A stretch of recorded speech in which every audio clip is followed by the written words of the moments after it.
Good evening, Mia. Hey Suki, how are you?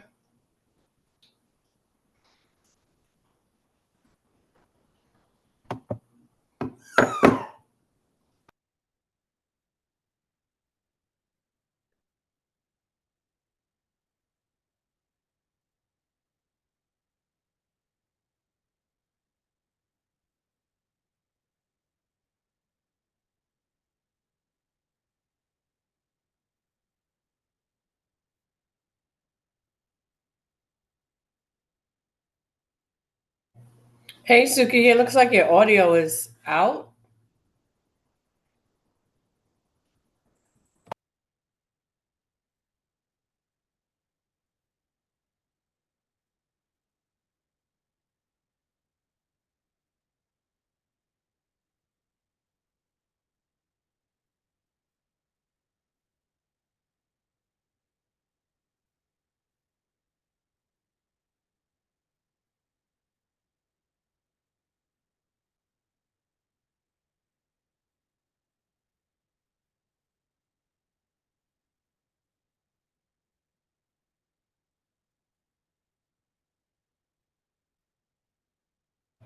Good evening, everyone. We should be beginning shortly. Suki, I want to say your audio is not on.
Good evening, everyone.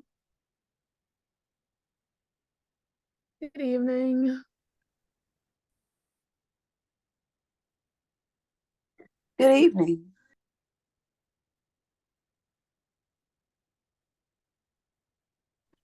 Good evening.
Hey, good evening, Suki. Are you there?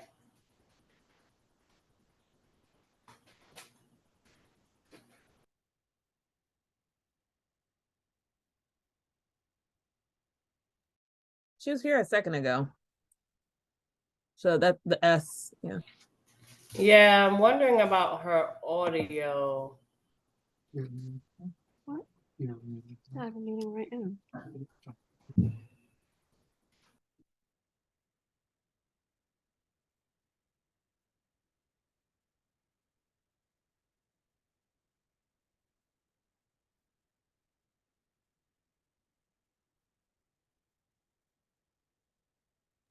Suki, I see your screen is lit up, but we cannot hear you. Hey, everyone, looks like most of the committee members are here. Should we wait a minute for Esteban? Yeah, I think we should get going about 6:40. Just So it doesn't and look like John Craver is here either, but we definitely have to have respect for everyone else's time.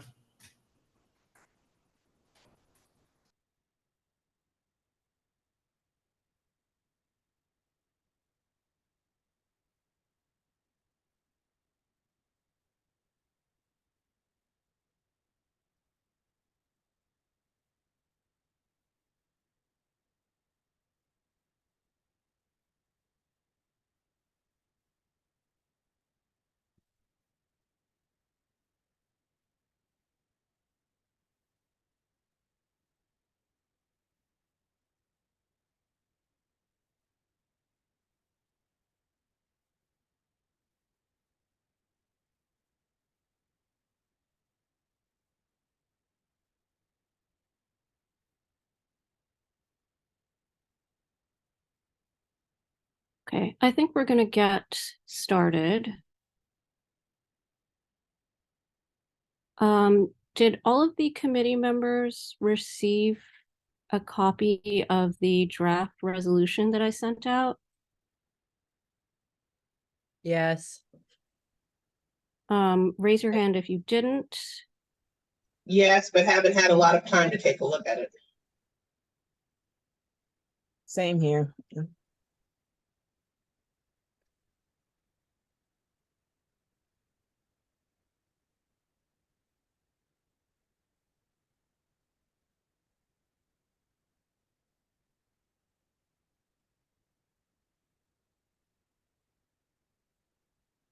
Okay, I'm letting people unmute themselves for now. It seems like a fairly small group.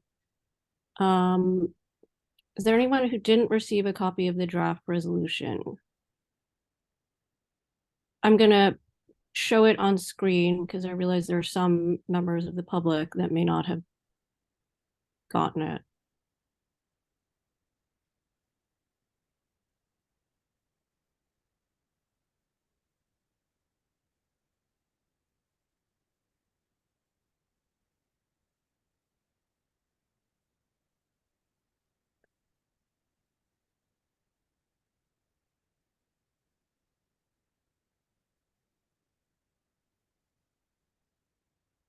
Okay, I'm going to get started.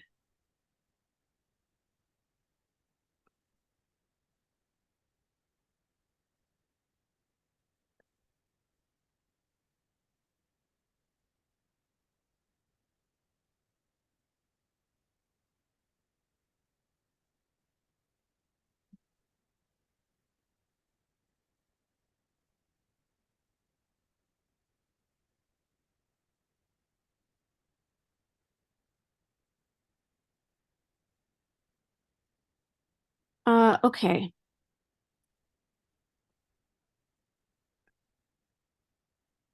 So let's talk about what I wrote here. I started with some whereas sections that just go over some basic characteristics of our commercial districts and general concerns that we've had. Whereas CB9's commercial overlay districts consists of C1 and C2 districts that allocate space to everyday retail uses close to residential homes, and CB9's non-residential commercial areas consists of C82 and M11 districts, which allocate space to automotive, light manufacturing, warehouse and storage, wholesale and large format stores. And whereas all of these commercial zones have had persistent vacancies both before and after the COVID-19 pandemic, and a vast majority of CB9 residential areas are already located within 2 to 3 blocks of a retail corridor, and whereas CB9's Economic Development Committee has identified lack of access to capital, financial literacy, development of entrepreneurial skills among local residents, and streetscape beautification as the primary elements holding back small businesses from thriving and filling vacant retail spaces. And whereas all of the commercial spaces are either part of mixed-use residential buildings or are adjacent to residential buildings and zones, and whereas CB9 residents value their peace, quiet, security, and health on residential blocks and in residential buildings, and whereas a vast majority of CB9 buildings, including mixed-use commercial buildings, are pre-World War II construction and lack windows, doors, insulation, and HVAC systems that could effectively filter noise or objectionable emissions and odors, and many buildings on commercial corridors are too small for multiple entrances. And whereas CB9 residents and merchants value walkable, accessible retail corridors with healthy foot traffic for convenient shopping for everyday goods and services, as well as seeing a need for automotive and larger hardware businesses. And whereas CB9 has passed resolutions on the zoning for zero carbon text amendments recommending against allowing large energy storage facilities within 500 feet of residential housing, therefore CB9 has the following recommendations on the City of Yes zoning text changes.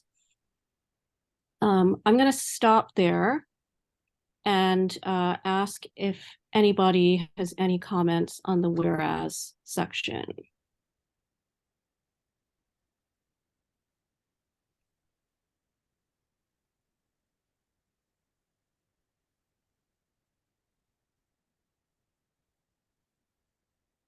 Just raise your hands if you want to speak. Nicola? Nicola, you can unmute yourself. Mia, can you unmute Nicola? Yeah, I've asked her to unmute. Okay. Good. Okay, it's allowed me to unmute. I guess this is a question regarding the Nicola, you general need to form. unmute yourself. I did. Can you not hear me? Can you hear me? Okay, I can hear you now. Yes. Okay. So I guess this is a question regarding the approach that we're taking to providing this response. Since this is a citywide text amendment, we listed a lot of details related to CB9 specifically. Are we using this as a rationale as to why the citywide text amendment isn't viable, since it doesn't, we're having concerns about our own district? And should that be stated somewhere?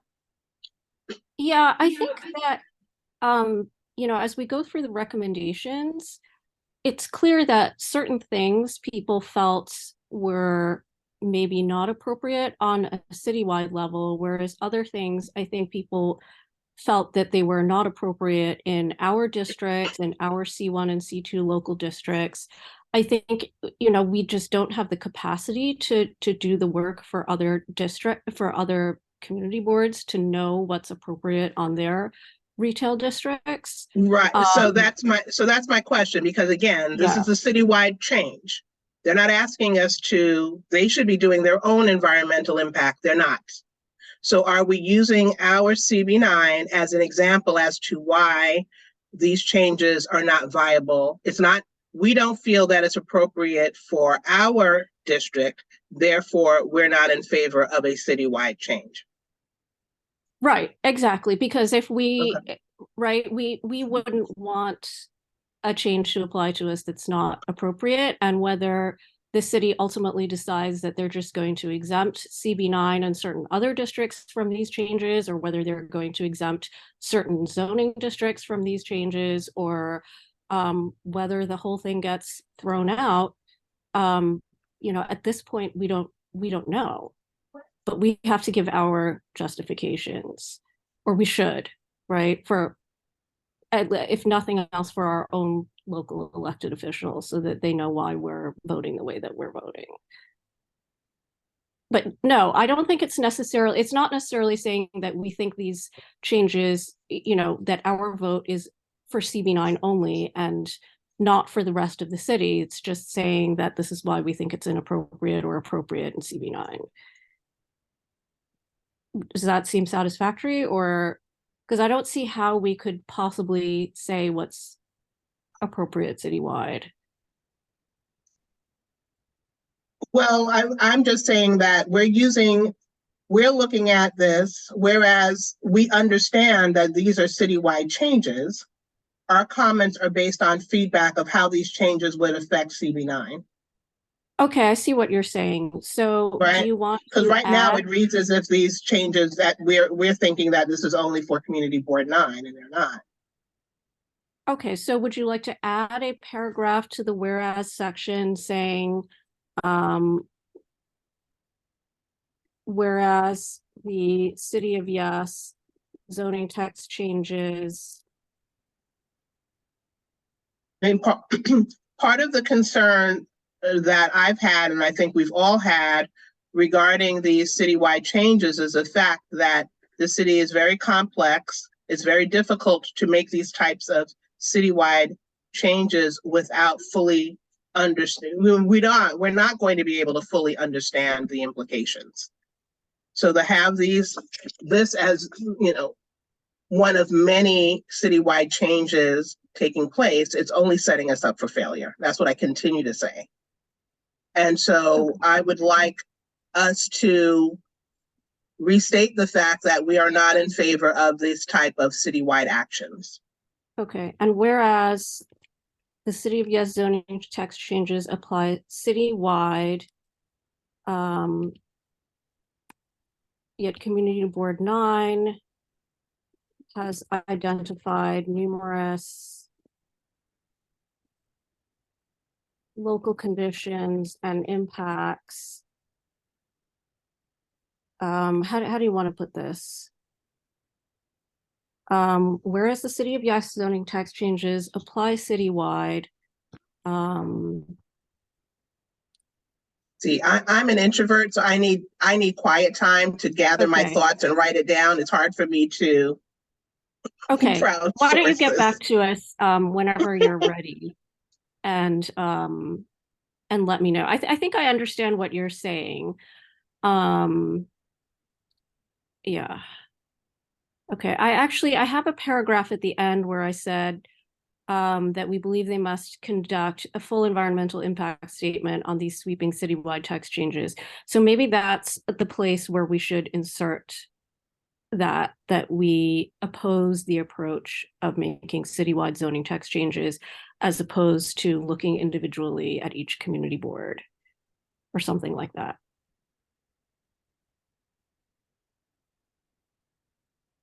Okay, we'll stick a pin in it. Let's Yeah. continue on and we'll figure out where we can Okay. make that point. Okay. Okay. Beverly? Nicola, are you assuming that if it's coming from Community Board 9, that they won't know that we only know ourselves, so we can only speak from our perspective?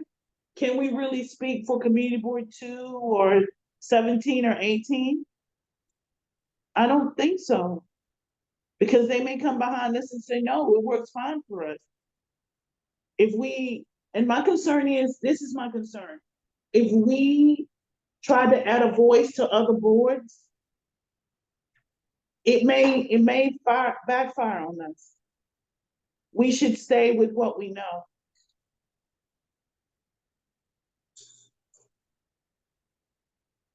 Nicola?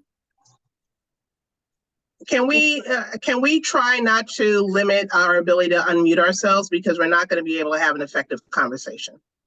Beverly, I'm not trying to say that we're going to Yeah. speak for other people. I agree with you.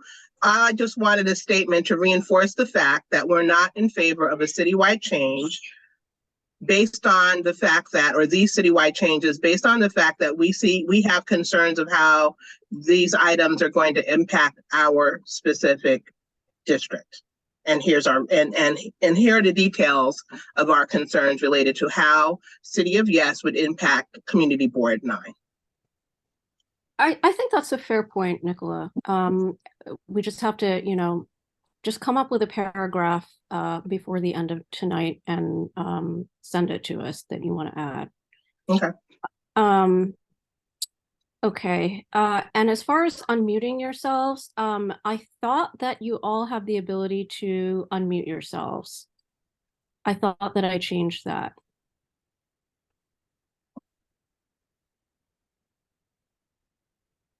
Doesn't look like you did. Oh, wait. Okay. All right. I think you should now. Can you try that? Yeah. Okay, it worked. Yep, you did it. Thank you, everybody. And please, Thanks. please respect each other. Don't talk over each other.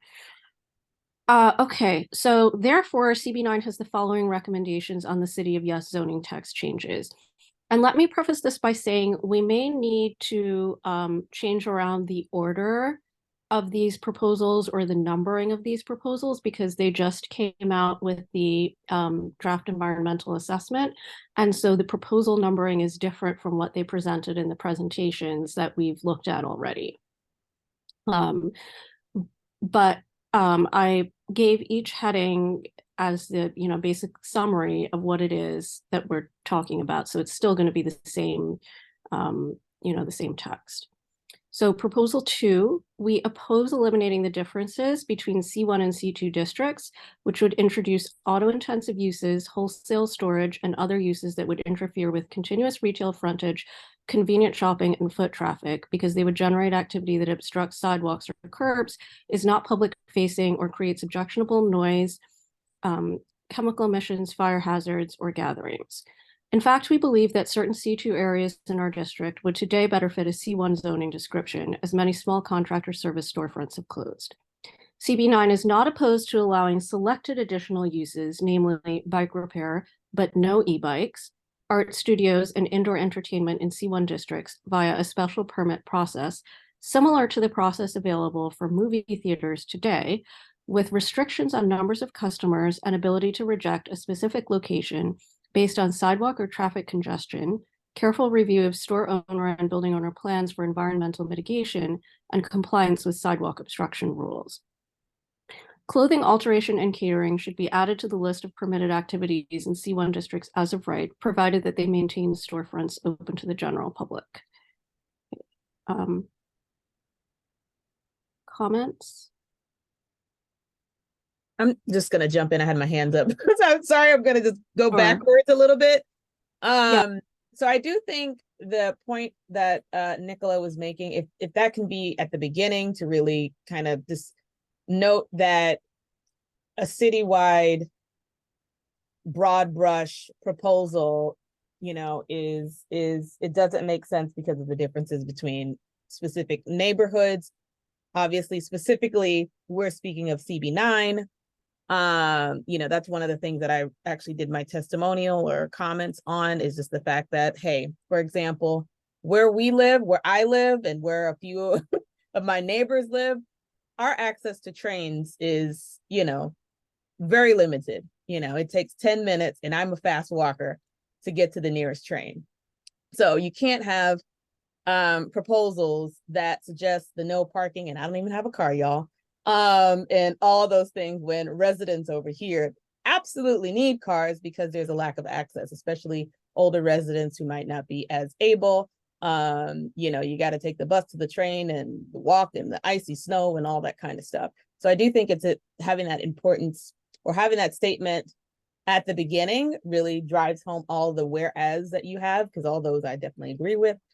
But that point drives home the fact that the broad brush City of Yes makes no sense without having the community involved, because they don't have the context of the micro neighborhoods. I'll use that for lack of better words. But that's the only point that I was adding to the conversation, is that I think that point, being at the top and then going forward with all the other things that you have. It's I agree. critical. I agree. Yeah. No, I think you're absolutely right.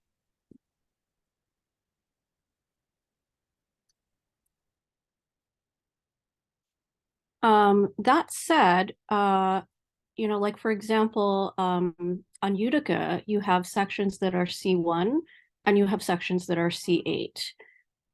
And so, how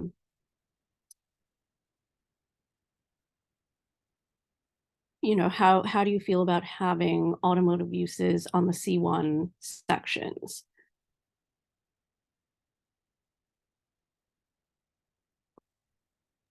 Repeat the question, please, Suki. Okay, so no, what? Okay, it's fine. I think Regina's point that they really need to look at individual districts at a very detailed level, as opposed to taking a broad brush approach, stands. Regina? I like that you have specifics pointed out. I mean, yeah, it's a problem.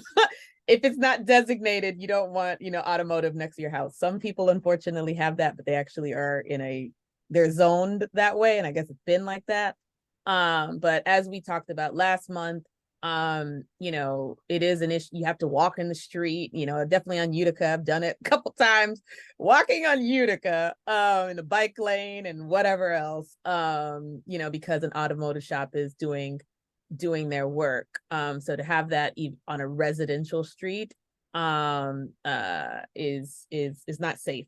So if maybe that safety point, if you have a bullet point in there, I mean, I think I like the level of specificity. It's like, one, the broad brush doesn't work, but then the specificity, as they're going to make changes, they actually have the context of our issues locally.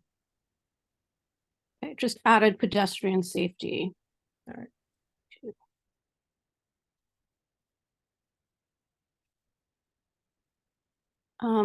Anybody else have any comments? Any alterations, amendments, disagree? I can't really see right now who's raising their hands. Mia, can you call on people?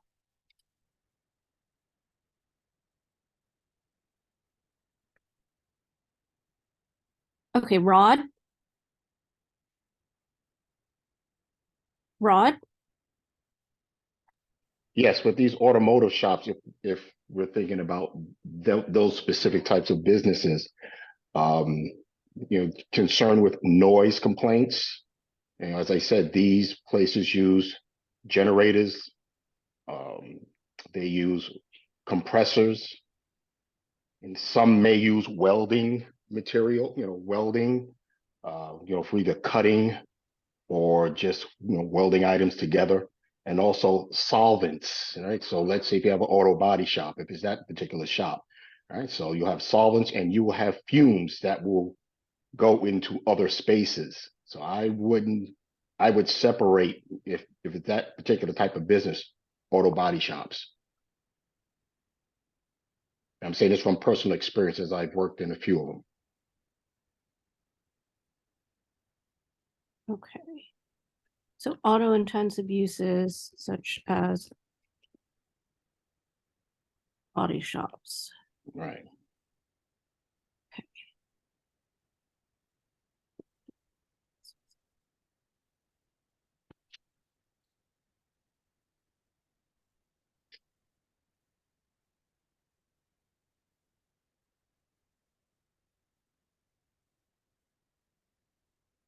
Okay. All right, let me see who else had their hand raised. Andrew? Andrew? Thank you for, yes, hi. So I have a couple questions. In the whereas, you made note of C1, C2, and C8. We also have C4. Is there any indication that you want to call that out as cause for concern, or did we not flag any issues with that? Yeah, so we do have a tiny bit of C4 on the north corner of Utica, and I would like to address it if there's anybody who's familiar with that area. And I I'm personally but know it nothing looks about like when I've been around that part of Utica, the point that I'm trying to say, let's say, is that it is non-conforming C4. It is residential, although it's not supposed to be. So like we have a lot of, I think it's pertinent also to say when we have these pre-war structures or whatever, that it's a lot of non-conforming uses already that had not been, let's say, enforced by zoning up to this point. So it's immaterial whether or not there's a change, because like they were grandfathered in or whatever anyway. So changes that are not going to affect them should not be considered. The second thing that I was going to ask is the second to last whereas paragraph. I was a bit confused by like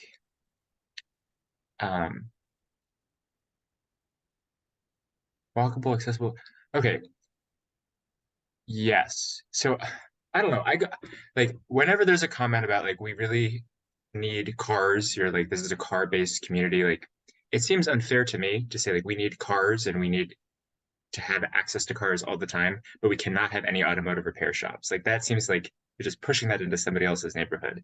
And I also was going to comment that, like, when you say that the economic development subcommittee has, or the economic development committee has identified that business acumen and regulations are a major impasse to getting small businesses or local businesses off the ground, why would proposals say that there should be additional, BSA, let's say, BSA type hurdles to jump through? I'm not clear that that connection is, it doesn't read clearly to me.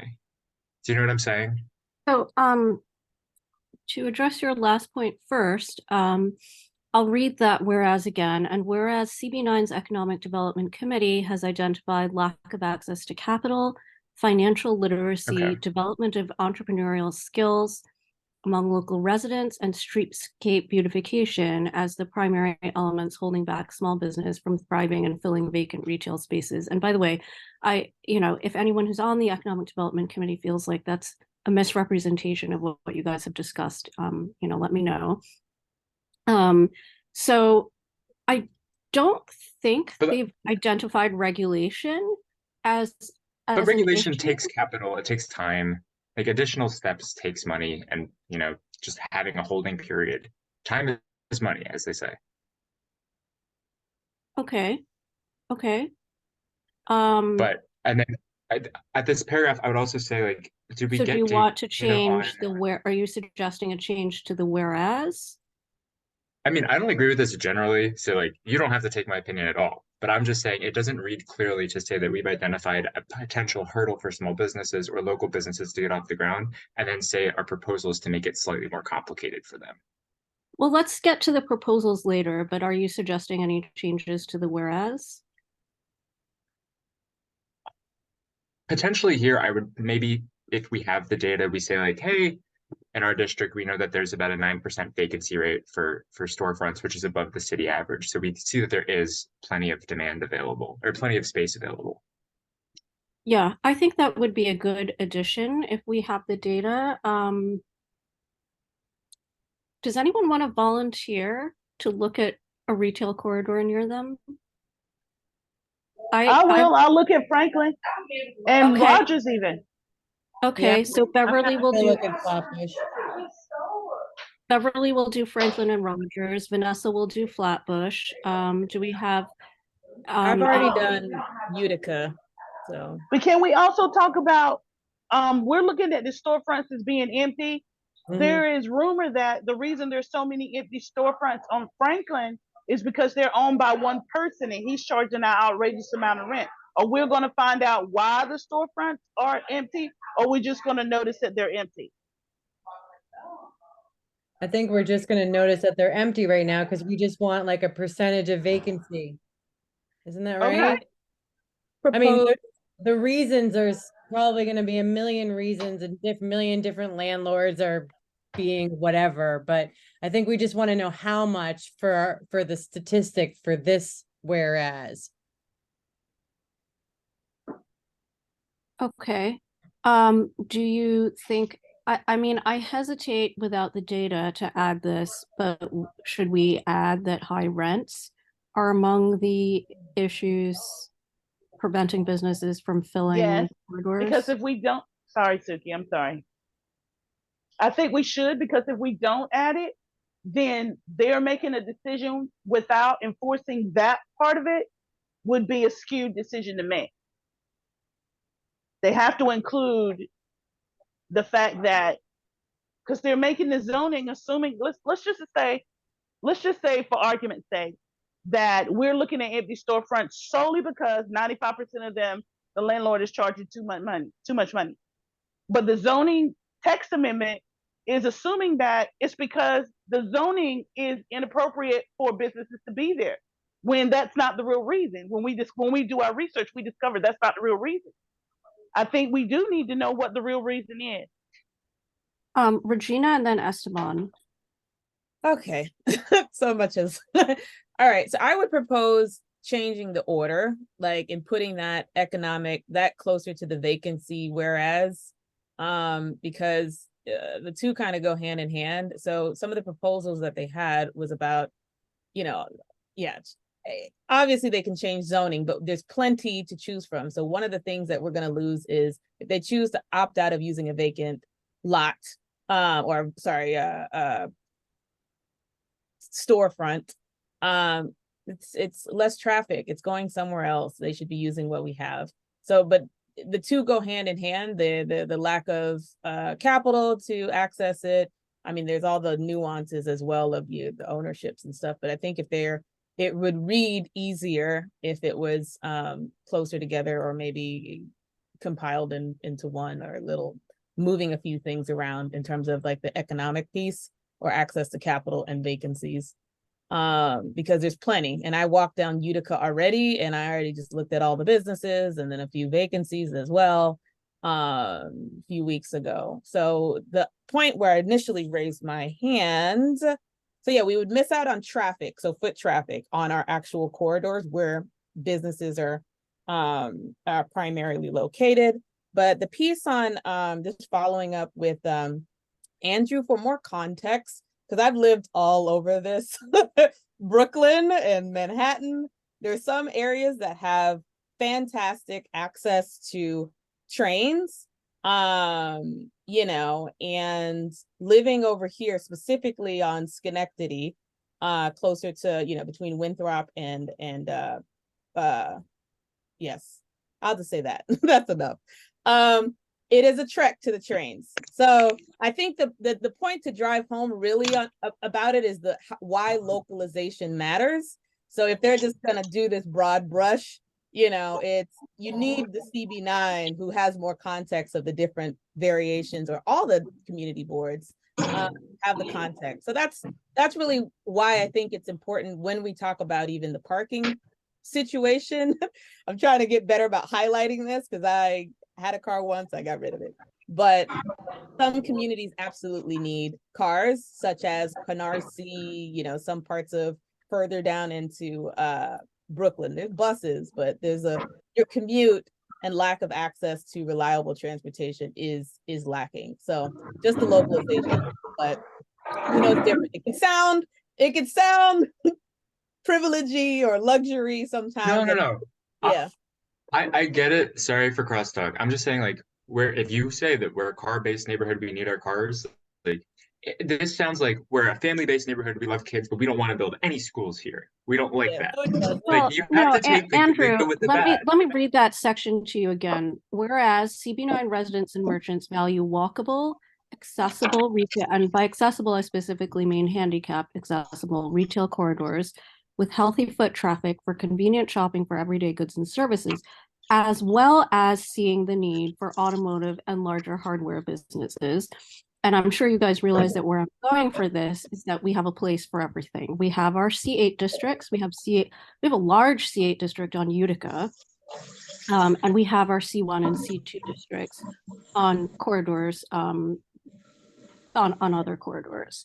Yeah, and the fact that they have a car, the drive is pretty short to get to those locations. It shouldn't be like, you know, right next door to someone's house. So, but maybe to Andrew's point, maybe there's opportunity just to make sure it's crystal clear as they take it away. Because I'm sure a proposal is going to be against, you know, automotive fixing uses like chop shops, and like that's what I'm saying. Those two things hold dissonance to me. Well, okay. Is it in the proposal? Let's keep going through the proposals. But so Esteban, you had a comment? Yeah, just on the and I guess Beverly's going to be looking at Franklin, but an interesting thing, and I don't think there's any way necessarily to put this in here, but just so folks know, from what I've spoken with, I'm on Franklin and Carroll, so what I've spoken with the former business owners in the area is that these storefronts were actually kept vacant in anticipation of the Franklin Avenue rezoning, essentially getting through the court process or whatever. So since 2017, they've been holding on to those storefronts empty completely, with the hopes that they'll be able to bring higher end businesses once that rezoning goes through. And now I think the building's on the 7th floor now across the street from me, so they're well on their way to being done. So So yeah, actually, development itself is the reason that those are that those are being kept vacant. So it's interesting. I actually think that's a really, really good point. And I see other parts of the city. I mean, it's not CB9 relevant, but I see other parts of the city where that happens a lot. You know, that at first it looks like a high rent, like the landlord jacks up the rent to something that nobody could pay, and then the store is empty for years. And then before you know it, it's a development site. And that was Yeah.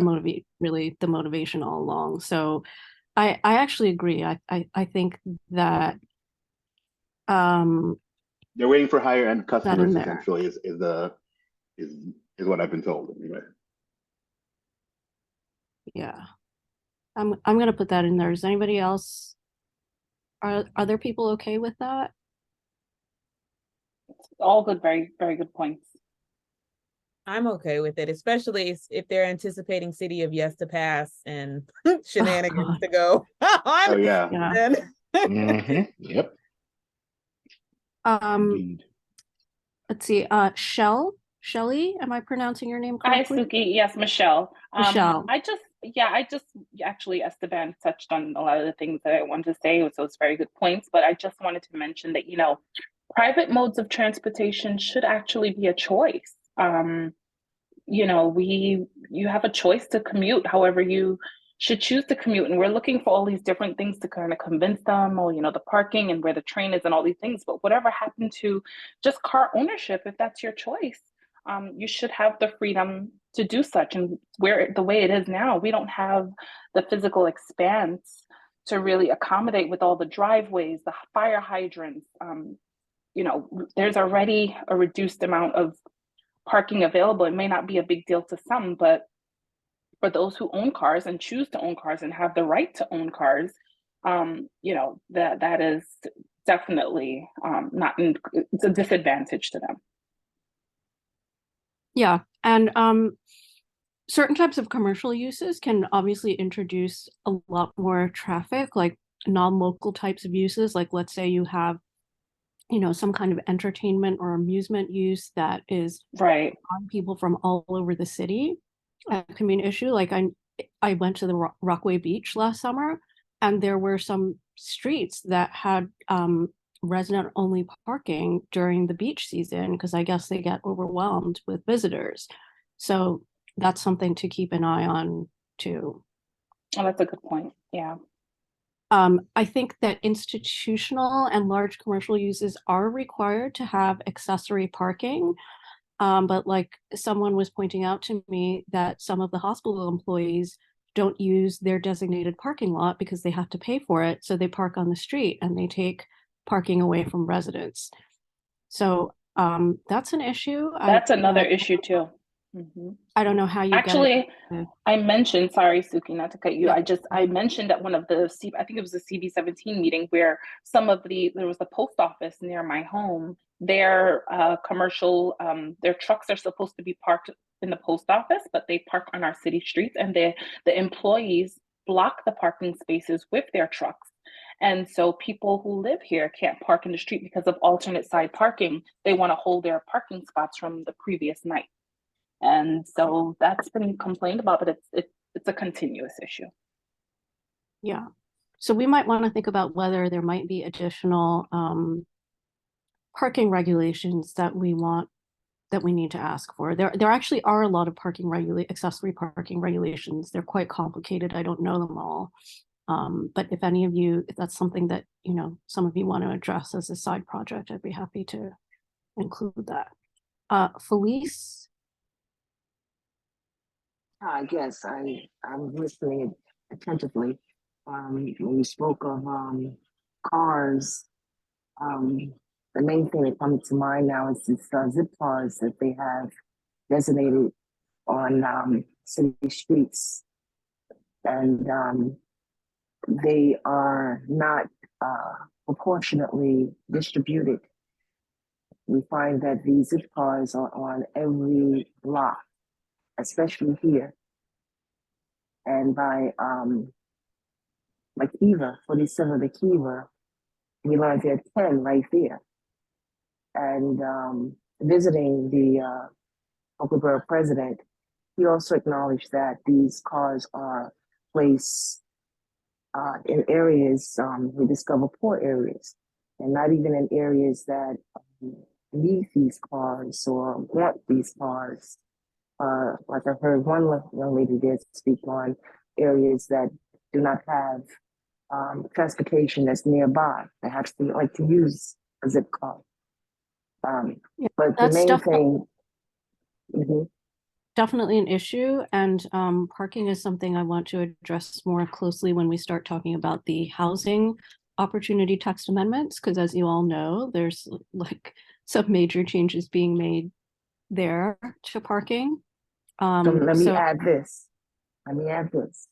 So I mentioned along with one of my colleagues named Jeff in the transportation committee that they are now, zip cars are using the botanical gardens as a parking lot. And I thought that was great. You know, it gave me an idea. Why don't you use Megan Evers? That's a cutie. That's city. Okay. And my colleague Jeff mentioned, well, why don't you use Key Food or TD Bank or, you know, just some ideas that are parking lots there that they can utilize and pay them. Okay, because yeah, it is you know, with these new buildings, and I'm here on Washington Avenue that have been, you know, built up, you know, parking is hazardous. And we mentioned that to the Brooklyn Borough president, that people are actually fighting in the street pertaining to parking. This is ludicrous. Okay. yeah. So yes, it would be great to mention that, you know, zip cars is a how can I say, Pandora's box. You have zip cars and what other cars are you going to have, or a motorcycle, or, you know, vehicle that you would designate on a block. Okay. Yeah, I think we're definitely gonna have things to say about that when we get to housing opportunity.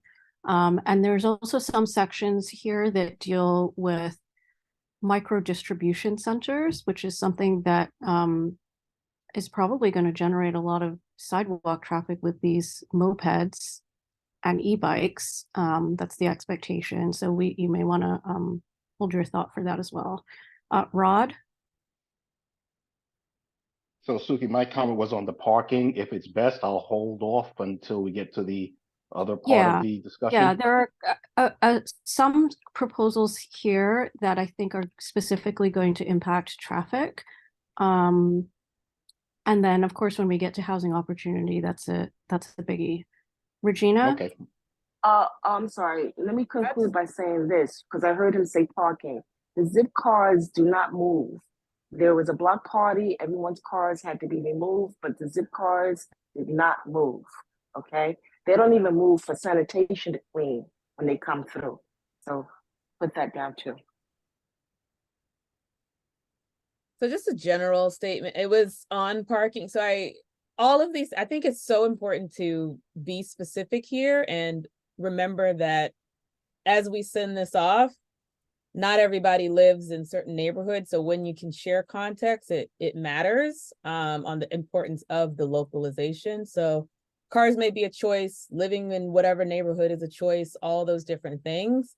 But you know, in some cases people may value, you know, hey, I want more city bikes, right? I'd rather have the city bikes access, but over here we see, you know, maybe one city bike goes away because more people are either. Okay, you know what? I'm gonna just cut you off here because we need to keep moving. But what if I add this to one of their whereas sections?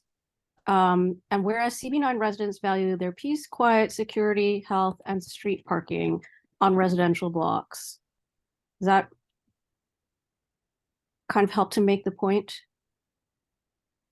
Well, I mean, it's a specific part of CB9. You know, it's yeah. I think the importance of needs for certain needs. So whether it's parking or not, as we're sending this off, like we as the people who live in CB9 know our needs based on, you know, certain aspects, because at the end of the day, somebody who lives in Manhattan is not going to understand the context.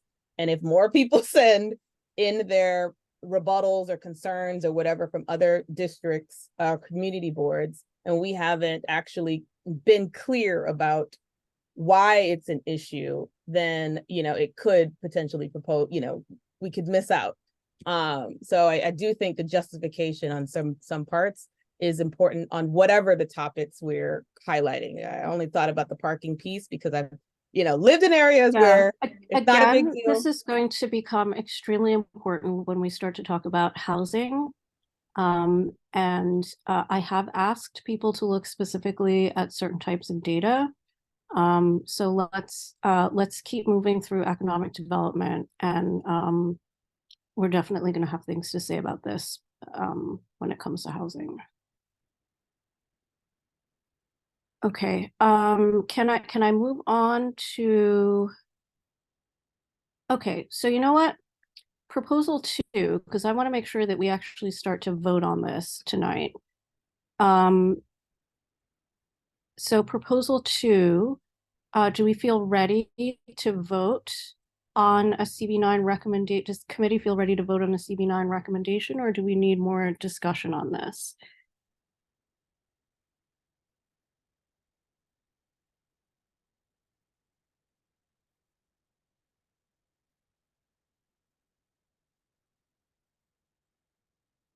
Would you like to put bullets on what we are voting on? So proposal 2, CB9 opposes eliminating the differences. Hold on, I have to close some of these windows because blocking my view. CB9 opposes eliminating the differences between C1 and C2 districts, which would introduce auto-intensive uses such as body shops, wholesale, storage, and other uses that would interfere with continuous retail frontage, pedestrian safety, convenient shopping, and foot traffic, because they would generate activity that obstructs sidewalks or curbs, is not public facing, or creates objectionable noise, chemical emissions, fire hazards, or gatherings. In fact, we believe that certain C2 areas in our district, and the committee last meeting did discuss that, we feel like certain sections of Rogers and Nostrand seem more like C1 districts than C2 districts, although there are some C2 districts that still strike us as C2 districts.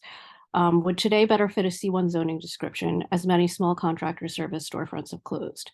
CB9 is not opposed to allowing selected additional uses, namely bike repair but no e-bikes, art studios, and indoor entertainment in C1 districts via a special permit process similar to the process available for movie theaters today, with restrictions on numbers of customers and ability to reject a specific location based on sidewalk or traffic congestion, careful review of store owner and building owner plans for environmental mitigation, and compliance with sidewalk obstruction rules.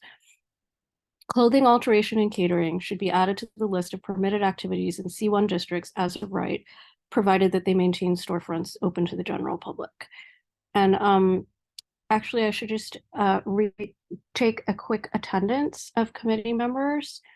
Yes, that's myself. I'm here. Esteban Haron. Esteban? Here. Okay, thank you. Beverly Newsom.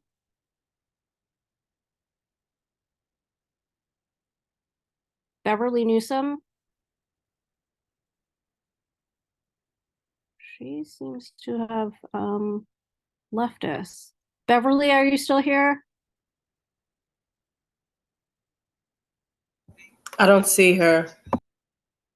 Okay. Nicola Cox. Here. Vanessa Raptopoulos. Yep, I'm here. Okay. Regina Clark. Here. John Craver.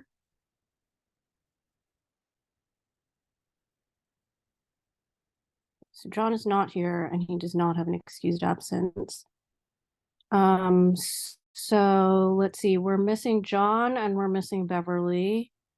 I think we do have a quorum to vote. Right, Mia? That's correct, Suki. Okay. So do we want to vote on proposal 2?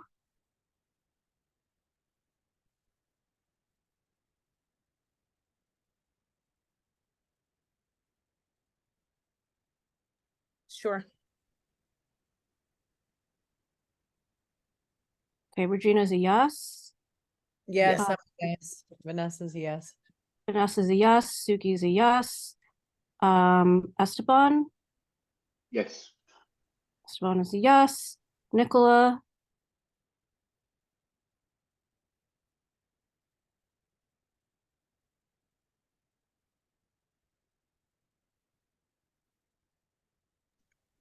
The only issue I had with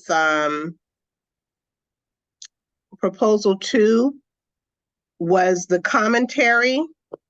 In fact, we believe that certain C2 areas of our district would better fit in a C1 zoning description. I don't want to put anything inviting anyone to potentially think that they want to rezone any part of our district. Okay, I can So, eliminate and I that. don't think it adds much Um, to our conversation. That's fine. I'll I'm okay eliminate with- it. Are we okay with eliminating it? Yes, okay with that. Okay, Yeah, that's fine. Okay. okay. Okay, so you're a yes if we eliminate that. Yes. Okay. All right, good. So proposal 2 is done. Proposal 3, CB9 opposes the expansion of manufacturing activities into C1 and C2 commercial overlay districts. CB9 believes there is ample vacant space within C82 and M11 areas in our district for such uses, which would also harm the walkable retail character of the C1 and C2 areas. CB9 believes that the 5,000 square foot cap on space for small scale production that is accessory to retail uses is much too high to be appropriate for our retail corridors, where most storefronts are between 1,200 to 1,500 square feet, or even to qualify as small scale. And I'll just interject here that this was kind of my guess from looking around at Flatbush Avenue near me, but you know, if again, people want to volunteer to take a more detailed survey of the commercial corridors and the sizes of these stores, that would be very helpful. You know, if you disagree with me, that's fine. This is just, you know, kind of my eyeballing it. CB9 believes it is unrealistic to expect compliance with or enforcement of performance standards throughout our mixed-use corridors. Enforcement of environmental standards is already a challenge in the designated non-residential commercial zones. And you remember last meeting, we had Tara complaining about a body shop that was spray painting near them on Sterling. It was probably in the C8 zone, and they tried to get enforcement from DEP, and then it would stop and it would keep coming back. So it's, you know, like she felt like we don't really want to deal with it at all if we can help that.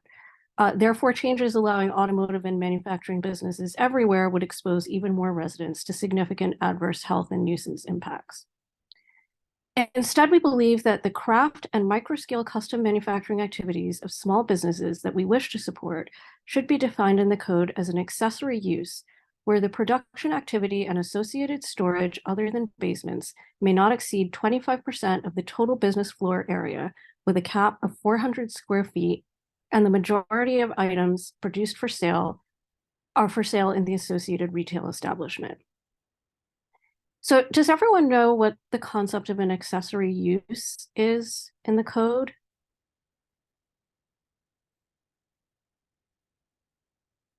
No, I'm not familiar with that.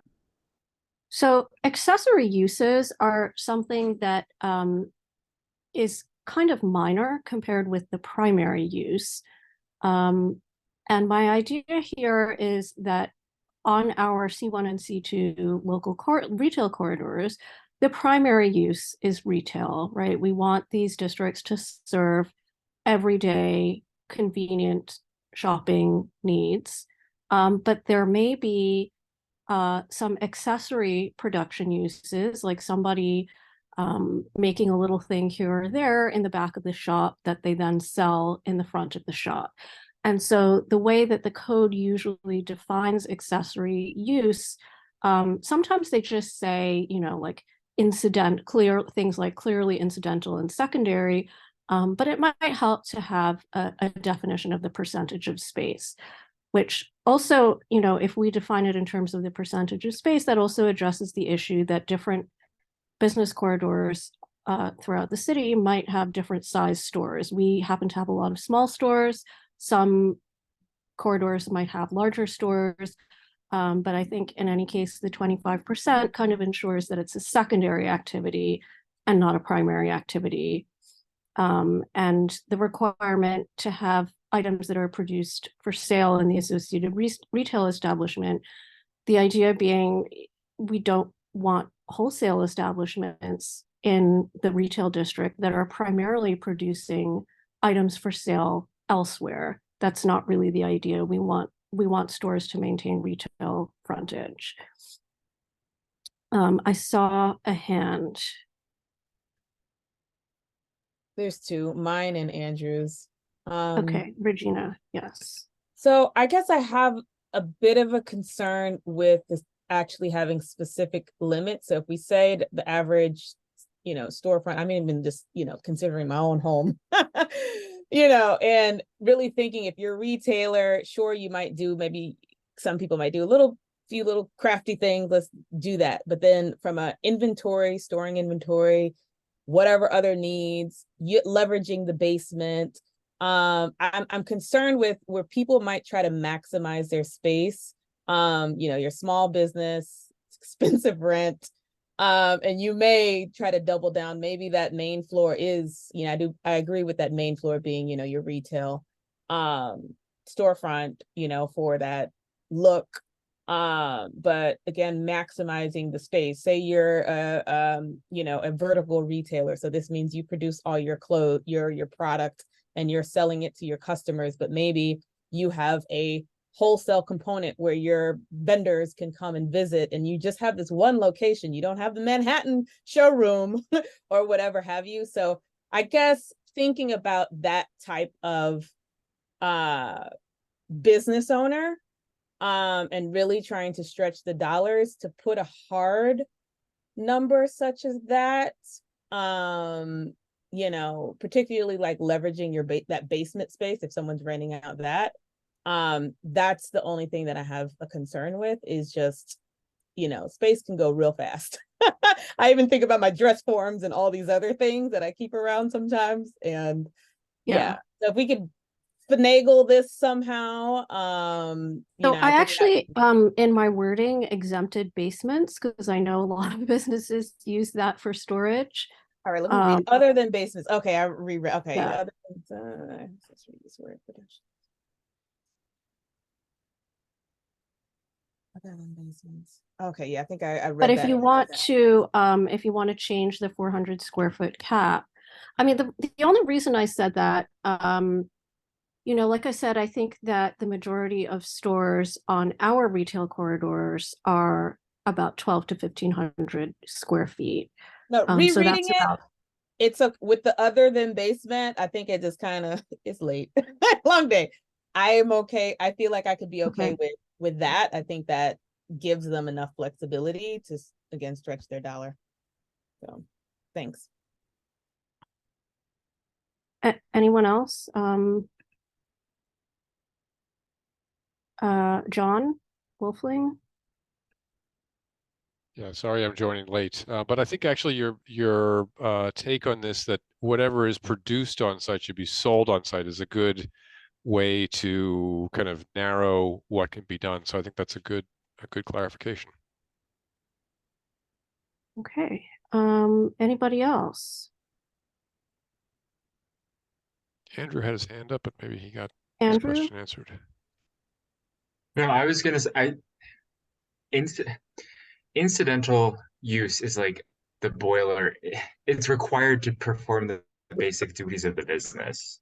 So I'm not sure that this would any amount of, I don't know. I think these words are specific. I'm typically used to seeing accessory as like 10% of square footage.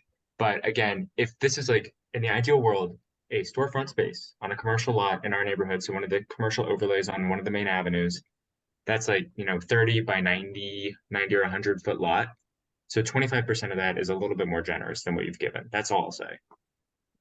Well, actually, I think the typical storefront is much smaller than that, because most of the building lots are divided into 2 or more storefronts. So the 25% cap, yes, and the 400-foot cap, I thought that was reasonably generous. I mean, it certainly covers, you know, like somebody like my bedroom is 250 square feet. That certainly is enough space for somebody to have That's a huge. bench space for making ceramic pots and a kiln and a drying rack, right? So I thought it was generous, but we probably should be generous so that, you know, people don't yell at us. All right, point taken. I threw in some other things here too, like it should be physically separated from the customer areas with a 100% solid barrier, that they should be subject to special permit, to allow for community board and BSA review of environmental mitigation measures. And that's really just things like, you know, unexpected things can have environmental impacts. Like I was just reading this article today about like longevity, and they were saying that this woman who was otherwise super healthy had very high levels of toxic chemicals in her blood because she was a ceramics major in college and didn't wear a mask when she was using toxic glazes. And so, you know, we can't save everybody from themselves, but we are supposed to protect the public. So that's and you know what we find most of the time is, unless somebody has to show you the plans and show you the permits and show you the specifications for their equipment, you don't know if they're putting in all of the right filters. I mean, you know, a lot of the stores on our corridor barely have HVAC. You know, they don't even have like ducts and things like that to channel like the smell from the grill. Some of them do, you know, but a lot of them don't. And so I just kind of want something in there that would require them to show the plans and, you know, show the specifications on their equipment and say what type of equipment they're going to use. So that's why I threw that in there.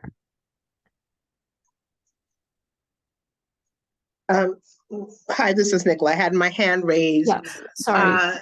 And it was questioning this special permit process. I know we mentioned it in proposal 2 as well, but I'm just trying to clarify, is this an existing process or is this something that you are now proposing? So this is something that I'm proposing, right? And Okay. that doesn't mean that it's going to get implemented. But it's kind of my way of saying that we think that there could still be environmental issues, and you know, even the size restrictions might not be enough. And yeah.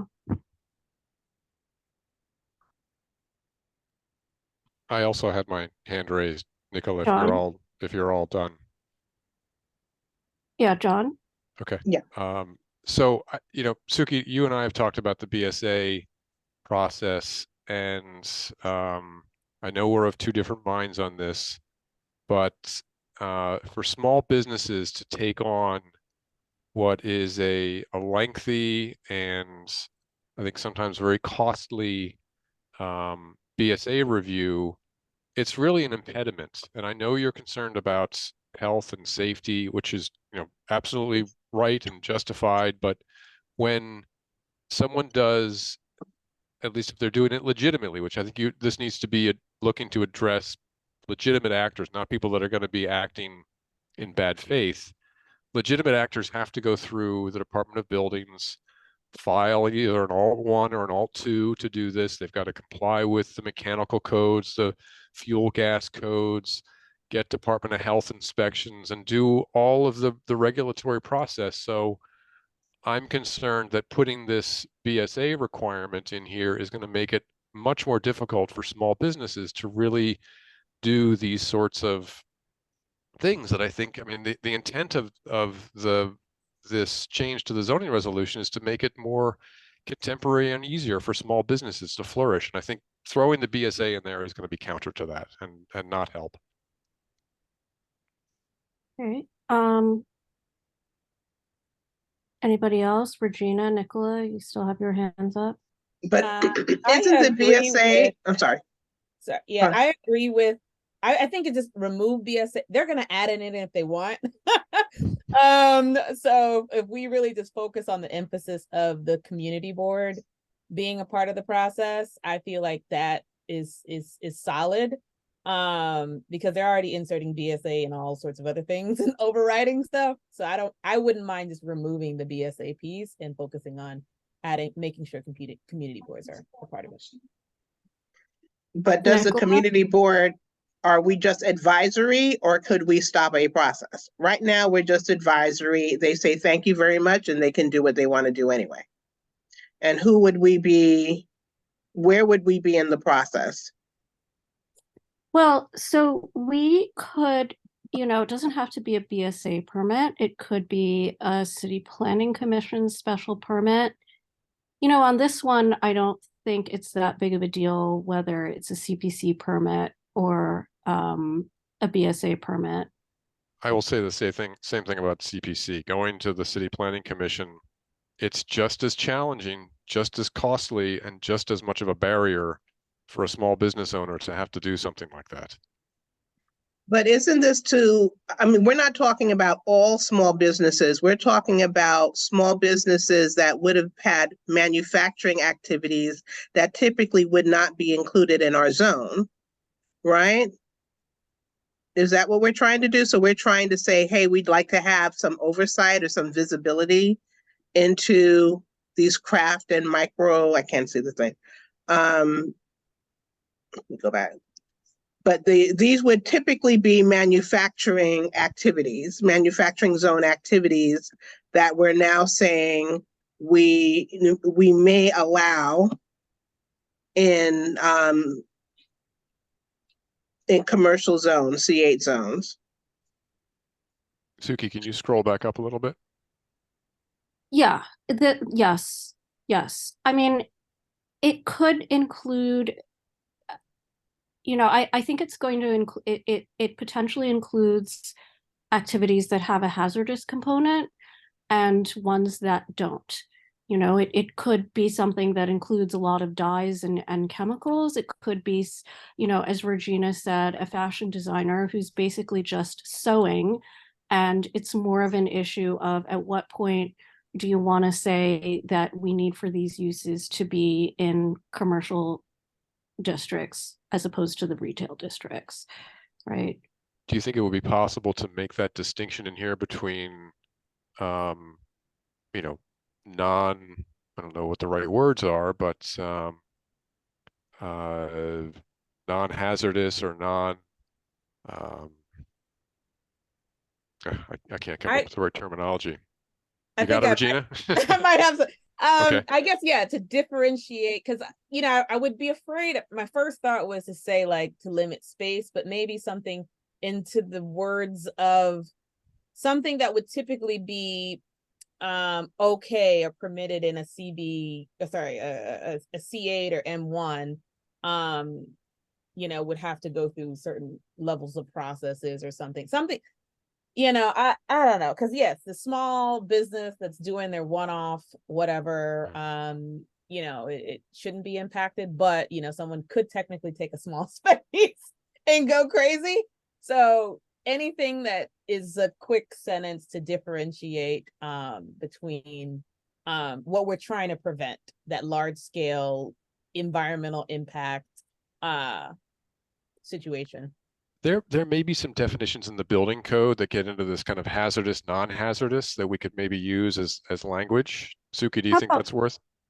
It is worth looking at. How about this for now? Any activities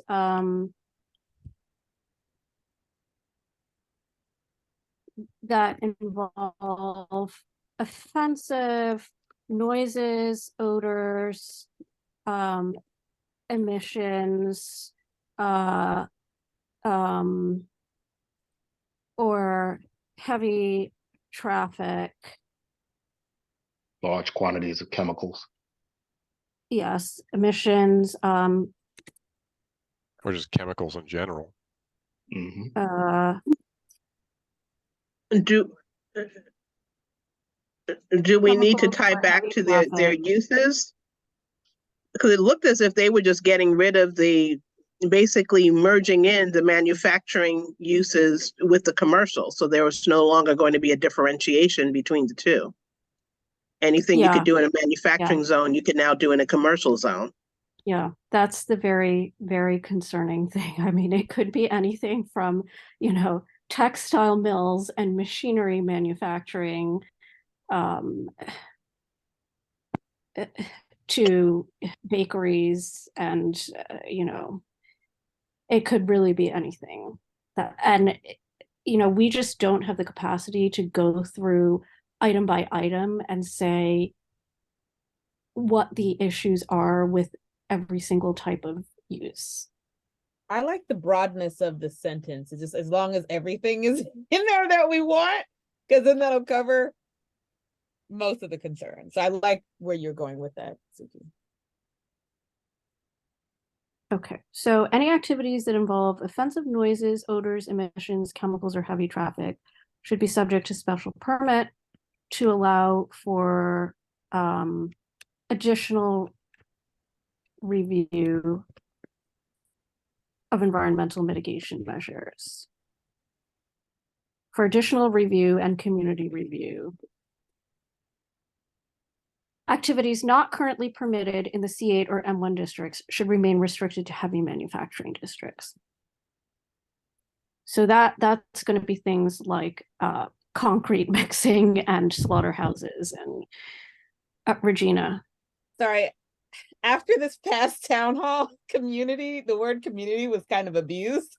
So I don't know how to just put community, local community that will be impacted, or I don't know. I'm a little sensitive to community these days. Sorry, but yeah. Well, Because see, at the end of the day, this is why, all of you need to join the board and come to the board meetings and review what goes on in our community. We just talked about the fact that we don't have anyone to comment on the C4 uses on Utica in the northeast corner of our community. I mean, I can comment on it. I mean, at the end of the day, what there, I think it's just the specifics of it. I mean, we have, it is, you have the McDonald's over there, you have the Rainbow, you have certain things that are established. I'd have to look at specifically what C4 is to say like what's like out of bounds on that. But C4 isn't a terribly restrictive district, but it's intended as a like major or secondary commercial shopping center. So it's for things like department stores. And that's what's there, basically, for the most part. Okay, or like, for example, that's where a lot of the large entertainment uses, more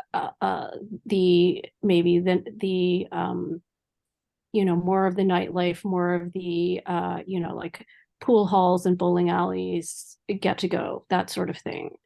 Things that you would expect people to make a special trip to go and see or do. I don't know if it's so special, but that's kind of what that corner is. There are new stores. Okay. I'm across on Snipes, but that's technically in the next district on the other but side. It's not supposed to include the automotive and manufacturing uses, because it should be like a continuous retail frontage district. That's basically what it is. That's what it is. Automotive, yeah. There's nothing there. Okay. All right. I mean, a lot of this. So we can, for example, I think we should say C1, C2, and C4, right? Because I don't think it's appropriate in C4 either. You don't want to, go shop at the Rainbow and then there's who knows what next to you. I agree. Yeah, it wouldn't make sense there. It's a Okay. very high traffic, dense location. So Okay. All right. Okay, so committee, are we ready to vote on this?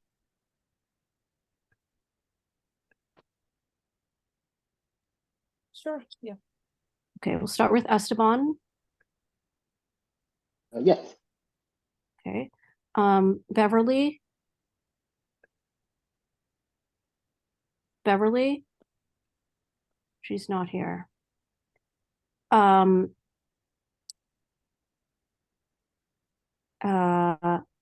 Suki, yes. Vanessa, Yes. Regina, Yes. where's the rest of the committee? Nicola, Yes. okay. And John and Beverly are still not here. Okay, all right, so that one passes. Let's move on to 4. CB9 opposes adding commercial uses on upper floors of mixed-use buildings. CB9 believes that commercial uses should be directed to ground floors of retail corridors since the foot traffic is helpful to other businesses and we already have vacancies on the commercial corridors. CB9 wants to preserve existing residential spaces on mixed-use avenues in order to address the city's ongoing need for housing while minimizing disruptive new development and demolitions. Allowing the general public to access upper floors of residential buildings in order to reach commercial businesses would introduce more security and nuisance problems for residents. Comments?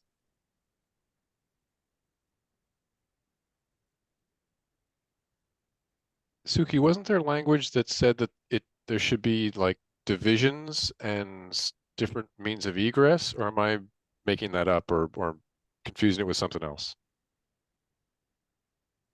There probably was, but so one of the things that I put in my whereas is that most of the buildings on our mixed-use corridors are too small to allow for multiple entrances. That's not universally true, but many of them really are small buildings. They don't even, you know, like those entrances are and stairways are super narrow. So I don't think it would be possible to separate entrances in many. So would that be a way to control this by addressing the nuisance and security problems by saying it needs to have dedicated means of egress? I mean, the stairs do need to be different rise and run for non-residential versus residential. The widths are different. Is that a way to? So you're suggesting that in those buildings that are able to accommodate separate means of entrances egress and exits, Yeah. it should be permitted? Yeah. I mean, I think it's a way to provide some flexibility, but then also address your concern, which I think is a good concern about security and nuisance for the building, for the residents. And I would also add separate elevators because that was raised by somebody at our last meeting that things happen in elevators. Yeah. Anybody else? Celia or Renee can go first. I have my hand up, but they haven't Yeah, spoken. Celia.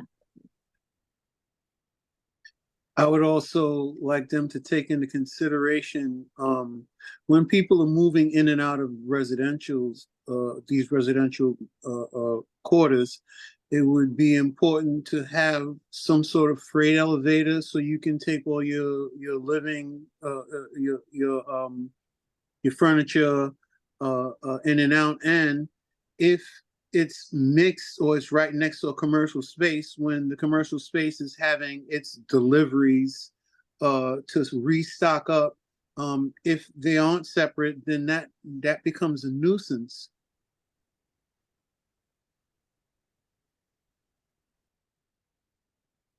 Yeah, that's definitely true. Anybody else? I'll go now. So just circling back to last month, on the points being around. So one, we have a lot of vacancies in where the traffic should be. So the concern being, and I think the reason why you started it off and laid it out this way was based on that. So there's a number of vacancies. We can have people actually leverage those vacancies. Obviously, there's some nuances and little stuff going on here and there on some blocks, but so leveraging our retail corridors for that, granted, you already put these concerns. I think in a perfect world, those ideas that John and Renee, all those things make sense. But being that we have so many vacancies, we should be leveraging and filling up those spaces with new things, versus starting with, you know, removing or not putting into consider. If the issue is a lack of housing, put the housing in those spaces, fill the, you know, empty vacancies on, or the vacancies on the streets, and let that be that. And when we actually have a true issue with no vacancies, then we could talk about adding commercial spaces on floors well above you know, the main floor. So I like it the way it's written. Yeah. But maybe that's a point that we can add, you know, we should be focusing on filling the vacancies on existing blocks. Yeah. Rod? So Regina just took the words out of my mouth, you know, to focus those spaces on residential, if anything. And as everybody was talking, I was flipping through the fire code just to see if there were any anything that was pertaining to those upper floors, because I would feel that based on the business, you would need certain fire suppression systems in order to extinguish any fires based on the type of business that's going on up there. But I didn't see it in the code. Again, I'm just flipping through it right now as we speak.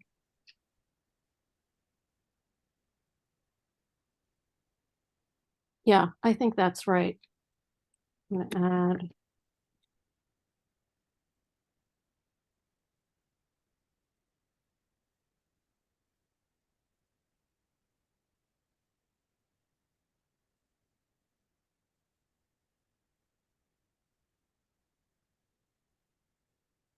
Yeah, so I'll follow up on that and look at the code a little closer. So I added something to John's point. I think that there's an issue with, okay, like if I think about what actually happens on our corridors, it's a lot of these 2- and 3-story buildings, right? And I kind of don't want to see a building that has ground floor commercial and 2 stories of residential above. I'm not really in favor of those 2 stories of either of those 2 stories of residential being converted to commercial space. And we see that a lot on Lower Flatbush, which is actually a C4 zoning that allows more a higher percentage of commercial space. And they're not even really, a lot of those buildings aren't even, the 2nd and 3rd floor aren't even being used for commercial uses. They have boarded up windows, and I hear that they're being used as warehouses or something like that for the business that's below. And it's like that for decades and decades. And that kind of thing contributes to, you know, a shortage of housing. And so I don't want to see space that is zoned for residential and is viable residential just being converted to commercial space if there's not actually a need for it.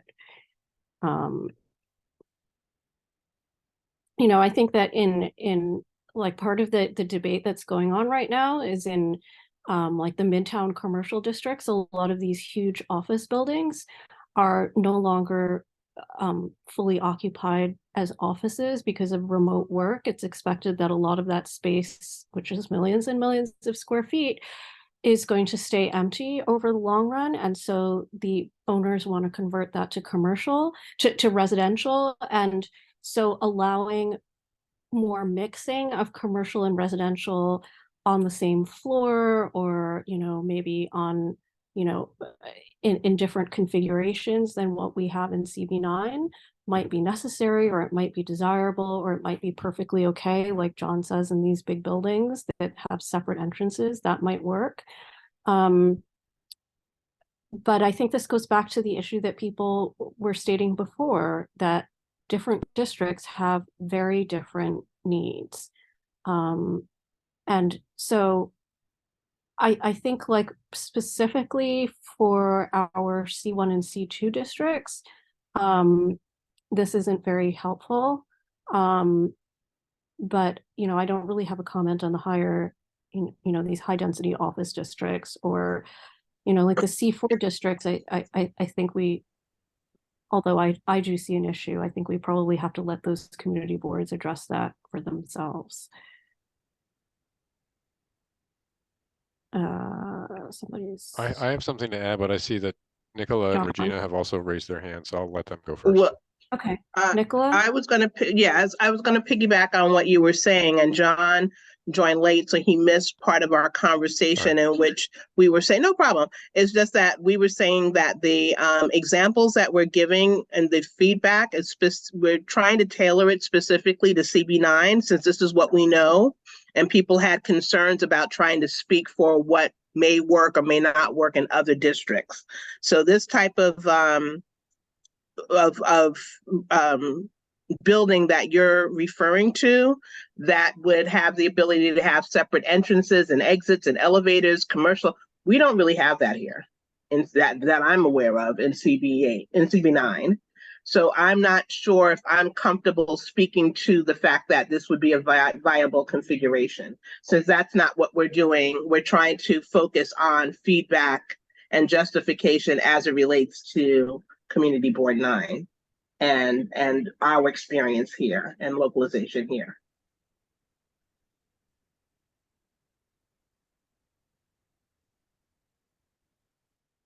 I guess I'll pop in. Maybe there's an opportunity because look, I think some of theoretically, a lot of the City of Yes stuff, it's nice, to think about for certain parts of New York City, specifically Manhattan in some parts. But maybe there's opportunity to make sure it's, add some language about like CB9 needs or something that just makes that very clear, as again, going back to the localization, that it's not about, this broad brush, because CB9 believes that commercial uses should be directed to ground floors of retail. I mean, that's very specific to us. And maybe it's somewhere else in here. Maybe it's above this and our proposals are specific to the needs of our local community. Maybe it's not in proposal 4 specifically, but it's above the proposals, but something that makes it very specific as to why the broad brush doesn't. Okay, I just added, CB9 believes that in our district, commercial usage should be directed to. And I also changed the heading to say, opposes adding commercial uses on upper floors of C1 and C2 buildings. So that we know that it's specifically about those districts, as opposed to the Manhattan office districts, which are, I don't know what they are, C5, C.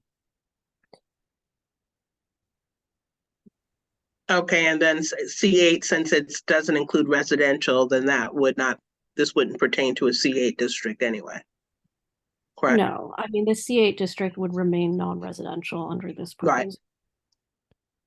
So I have something that's maybe not a fully complete thought, but it kind of, Suki, when you were talking about second floor uses that are boarded up and used as warehousing, the C1 and C2 districts have an FAR of 2.0, which means that they can do at least 2 floors of commercial usage in any building. So I almost feel like even though the FAR and the zoning resolution permits second floor uses, that the market really is a better, I don't know, indicator of what's commercially viable.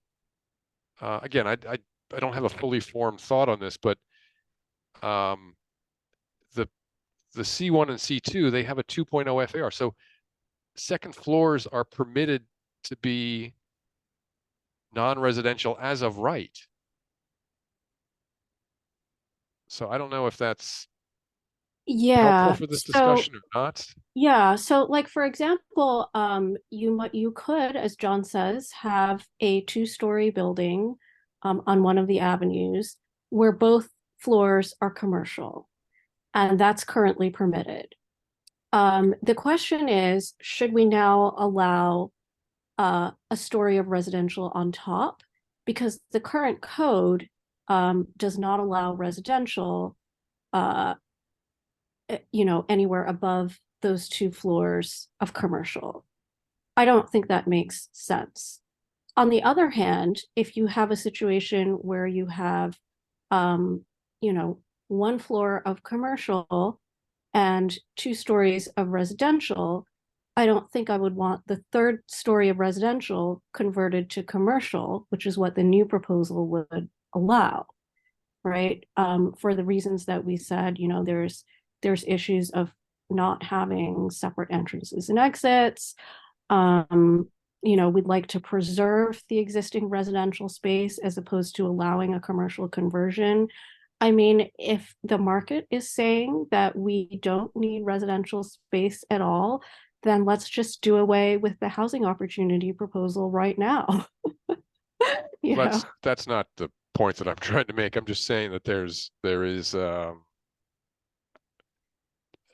that, like you said, that there can be 2-story retail buildings in I C1, don't think I C2 have overlays. I guess what I'm saying is I see a problem with allowing the conversion of residential space in that instance to commercial space. If it's already a 2-story commercial building, that's fine. But I wouldn't want to encourage the conversion of a commercial floor, the conversion of an existing residential floor to commercial, right? I mean, I think that it undermines what we're trying to do with preserving and adding to the housing stock. I don't see how that's helpful. And these spaces are frequently more affordable because, commercial space, living on a commercial avenue has certain issues.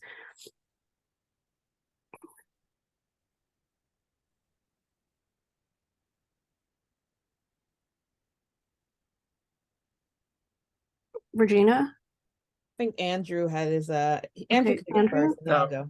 Yeah. It's fine.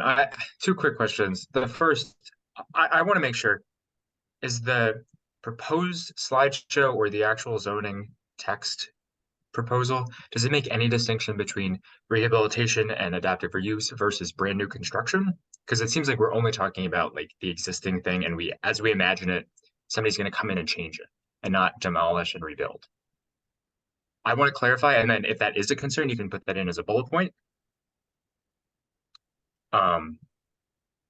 The second thing I was going to say, I agree with John about FAR, and I'm curious if you have any opinion about actual basement uses, because I know this is a little bit sticky given the current political climate around basement dwellings. But like in my apartment building, my landlord was using my basement as, storage.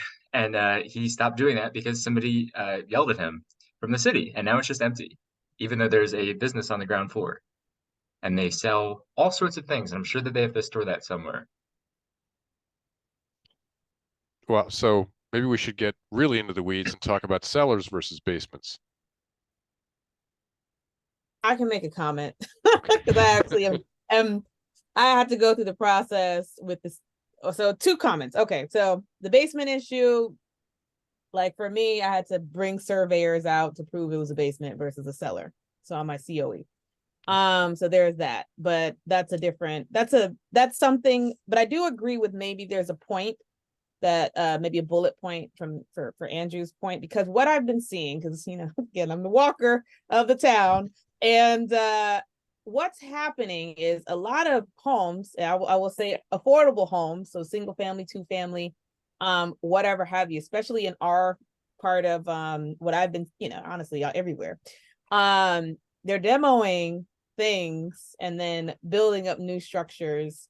So to take away something that might be affordable, then put up your 800 square foot condo for the same price someone could have purchased it for, it's very concerning. And then throw the commercial thing up there. So I wouldn't mind a point to state something in regards to, for me, it's like if it was a home especially in an affordable home before, then we shouldn't be, essentially taking away more residential homes. I would say that's something that is really a big concern for me, is the demolishing of existing residential spaces, and putting up, really honestly, what's coming up is a lot of them are unaffordable homes for less square footage, that continues to happen. So if it was already existing, by all means, do what you do. But if you're tearing down residential spaces that is actually affordable, to put up other structures, then that definitely, especially commercial, which takes away, then that's a problem.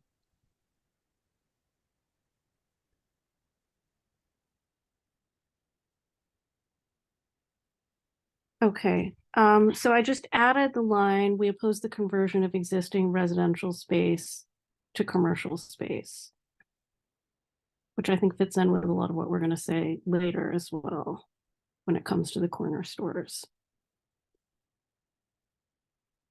And then as far as the demolition of existing residential space for larger residential spaces, that's something that we're definitely going to talk about with the housing proposal. That becomes a huge, huge issue.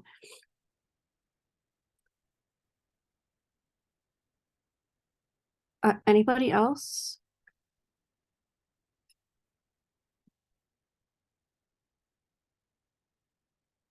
Okay.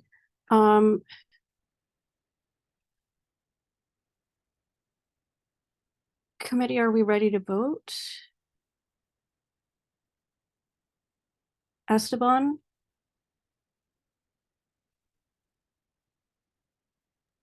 Yes. Okay. We still don't have Beverly. Nicola? Yes. Suki is yes. Vanessa? Yes. Regina? Yes. Okay, so, all right, I put in proposal 7 here. Even though we didn't talk about it, it's just a placeholder just in case you want to talk about it. This would allow bulk modifications in the all commercial districts, like the C8 and the M1 districts. These are not modifications to the total amount that can be built, the FAR, but they would be modifications to things like height, setback, and yard rules. And that would be by CPC special permit.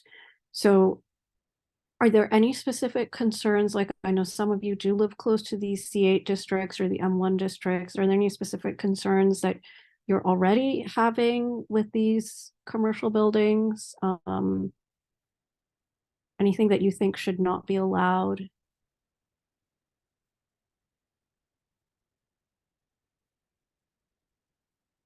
Andrew? Wait, sorry, not relevant to proposal 7. Did we talk about proposal 6, the life sciences thing? We did not. And I think Okay. it is relevant to the M1 district, which adjoins 3 hospitals. Yes, exactly. There's a carve out to permit, life science office type laboratory space in hospital campuses and universities, which we have.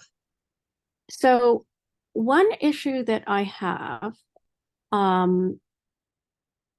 is and I actually would like to discuss this with the Economic Development Committee as well before we come up with a recommendation. But I think that at the last meeting that I attended, it seemed like there was a consensus that it would be a good thing to develop more life sciences industries in these areas. Now, in addition to the hospital campuses themselves, which are very large and are covered by an R5 zoning district, it's not a commercial zoning district, it's a residential zoning district. Adjacent to this area is our M1 manufacturing district. So the life sciences uses would be as of right in the M1 district.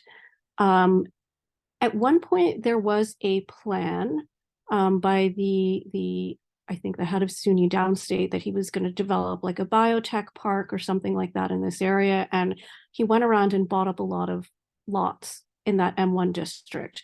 Those plans didn't come to fruition. So I think they got a couple of tenants, but then some moved out. Some of them were drawn over to Bay Ridge, to their new biobat facility. So I guess the question in my mind is, if we now have this zoning text amendment to permit these uses on the campus themselves, which is an R5 zoning district, as opposed to the M1 district where it's currently as of right, I'm asking myself, why was it not possible, or why did we not succeed in attracting these life sciences businesses to the M1 district? And would anything change if we allow them to locate on the hospital campus? And if we do not encourage, these types of businesses in the manufacturing district, where we have vacancies, what do we do with that manufacturing district, right? So, because you're talking about a tremendous amount of space in both cases.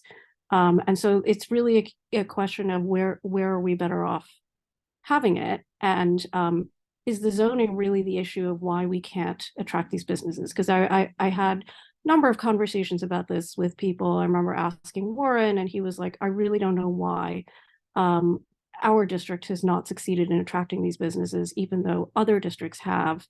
And there's been a lot of city money that's gone into this and so on, and we have not gotten those grants. So that's my comment on that one. Anyone else? Regina, and then John. At the end of the day, I think time matters in terms of attraction. What have I been here? 10 years over here. And even before that, significant changes have happened in the neighborhood in the past several, decades. And where money is going is in certain high foot traffic and certain things. So, I think to still have districts that exist for a neighborhood that's evolving, that continues to evolve, makes sense. But, just still remembering that, many changes have happened even at, in the recent years. So I think there's reasons why certain things aren't where they are now, but having the ability to still have access to certain spaces, or at least locations that those things could go, is relevant. But yeah, there's definitely been a lot of changes and development and all sorts of things. So, but I'll pass. John can go. Okay. So I think one of the reasons why maybe those M1 districts haven't kind of taken up these other uses is because there is an efficiency. If you've got staff, if you've got infrastructure in place, whether it's elevators or just even like the basic heating systems, those are much easier to locate on the campus. I can see why SUNY Downstate wouldn't want to locate some sort of biotech or some sort of lab off campus, because it's just that much harder to manage and that much harder for staff and research to occur. So I don't think the answer is saying it can occur over here a couple blocks away or however far away, and that's good enough. I think it needs to be, you need to give the flexibility for it to be co-located on the campus. Well, they actually were the ones who bought those lots for that purpose. And at one time they did have some facilities there, and they weren't actually lab facilities to serve the hospital. They were kind of more like, biotech startups, right? Which we actually have one of. We have like one biotech startup building on Parkside Avenue. I forget what the address is exactly, but we have one building that was, I think, started in Councilmember Eugene's time.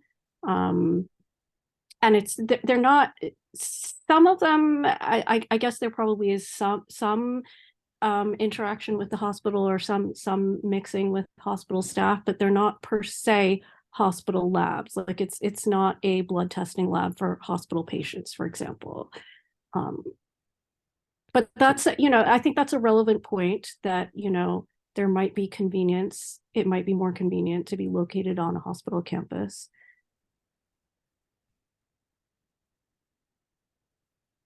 Regina? Sorry, just following. I 1,000% agree with, oh, my uncle would be mad at that 1,000%, 100% agree with John on the logic. At the end of the day, you want convenience, but my thing is just maintaining it so we actually can build those things. So just circling back to what you talked about in the economic development and having spaces for certain things. So maintaining the existing Are you saying that the zoning. campus should have some open space still, just reserved for future needs, future flexibility? I mean, yeah, growth opportunity to be able to develop. So Okay, so just keep in mind here that what we're talking about, as I said, is not hospital facilities for hospital patients. We're talking about private life science industry co-locating on the hospital campus. So like, for example, Pfizer just opened this huge new headquarters in East Midtown, right? Would you want Pfizer to have some sort of building on the SUNY Downstate campus? That's what this proposal is. It's not about saying that SUNY Downstate should have SUNY Downstate labs for, patient purposes, or research labs that are staffed by their staff, right? This is about, should we have private biotech and life science labs on these campuses? I'm not sure if it's helpful, Suki, but maybe to pull it up so everyone's on the same. Because if you're looking at the Zola, you can see the M1 just kind of separated over on its own, where the other piece, maybe Andrew already has it pulled up, but preserving that ability to expand is, I think, well, not them specifically, but to develop the area into life science and do those things. Can I respond to Suki really quickly? The actual presentation text, and again, I have not read the zoning text, so pour on me. It says zoning classifies laboratories in outdated ways. Like, that is the laboratory research and development space. Whether or not that is private or public is not distinguished. And I will also say that, to Regina's point, like, if we want to talk about preserving or maintaining future flexibility, we have very limited M district square footage where we live, and it's on both sides of Winthrop.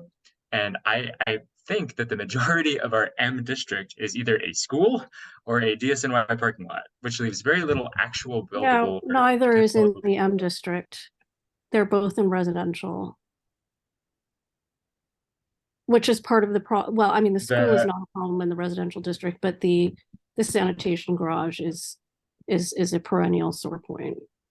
Yeah, but I'm saying, I mean, what's in the M district right now is like there's like a thrift store that sells like old clothes. I think there is there's a huge new building that I don't even know what it's being used for. It might be empty, but somebody decided they were going to develop their lot with a building, and there's nothing in it, as far as I can tell. 5 stories. Yeah, it's huge. Yeah. And it's all for lease if you're looking. And it is all commercial because it has to be. And then there was one garage building that belonged to SUNY Downstate, which is now part of Vital Brooklyn, that's being developed into supportive housing. That's Canva. Yep. But the majority of M is not really acting as M. And that's kind of, that was kind of my point, right? Like, how do we start directing appropriate uses towards the M and the C8 districts, right? And appropriate uses towards the C1 and C2 retail corridors, and fill everything and have more jobs and basically maximize our potential. Regina? I mean, I think it's by what the things that we're proposing, like putting things on the ground floor, filling the vacancies. Again, development continues to go down Nostrand in terms of even just all sorts of things. So as long as we're maintaining and wanting to maintain, keep our M1 district, the 1, 2, or whatever that we have, so that there is access and we continue to go down our list of proposals. I think what we're doing today, and putting to our points around, focusing on some of these initiatives helps that cause of eventually leveraging or getting that usage in those particular areas. It is what it is. I mean, at the end of the day, dynamics of New York City and people moving around and all the different nuances of different neighborhoods. I think in due time, as long as we have that access, we can continue to leverage and get those jobs and whatever have you. But it's just gonna take time, and as long as we keep it, we should be good. Fingers crossed. Yeah. Okay. So maybe we will put a placeholder on this one for now. And I think, it's probably worth, and maybe you guys can do this through maybe one of the other committees needs to do this. It's probably worth having some more specific conversations with some of the institutions that are involved in this area, because this is really, this is really about them. We can sort of like note what's going on, but I think we probably have to reach out to them and find out what they're thinking.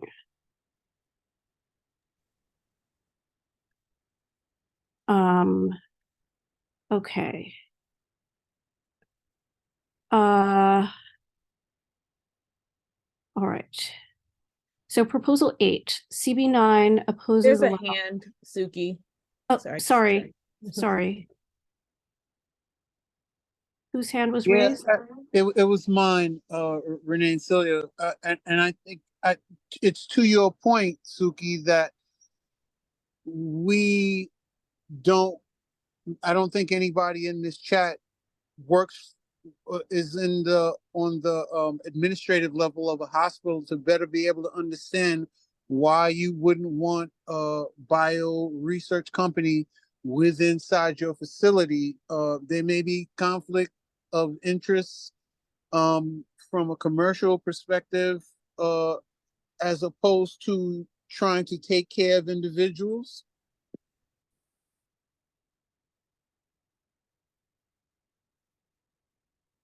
Yes, I mean, I really don't know what the considerations are. I think that we can probably hold off on comment until we until we speak to them. I don't think it's really going to make a huge difference what we say or don't say.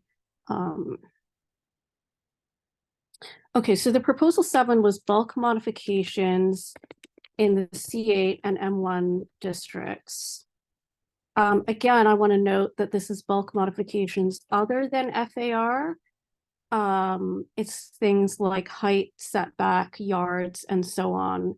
And so I want to know if any of you who live closer to these districts have any concerns or comments. I'm sure you've seen existing buildings already go up.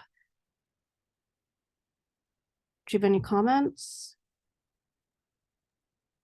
Can I ask, it says bulk and setback and yard. It does not say overall building height. Are you getting that from the text itself?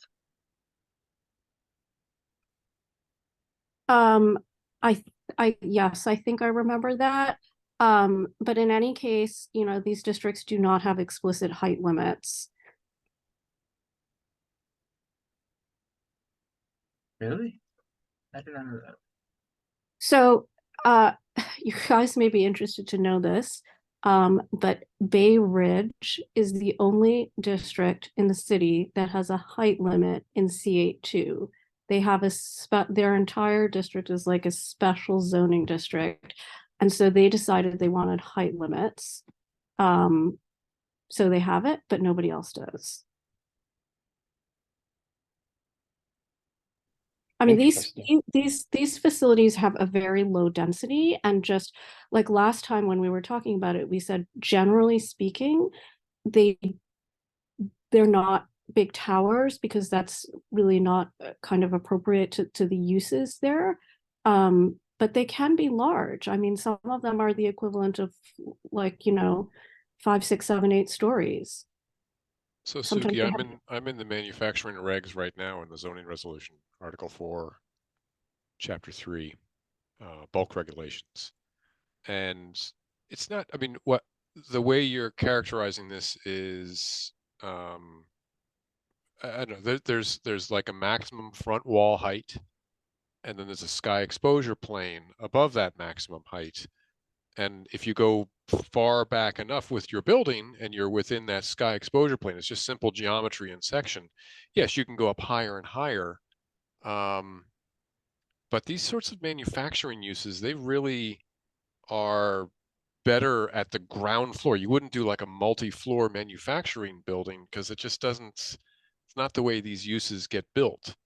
You want to maximize your kind of ground floor and minimize your amount of vertical circulation. So I'm not sure.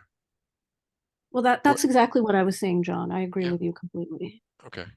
Although I would note that one of the proposals in this code is to increase the density of to create new manufacturing districts with higher density and higher heights. In Manhattan, we see some of these districts already, like a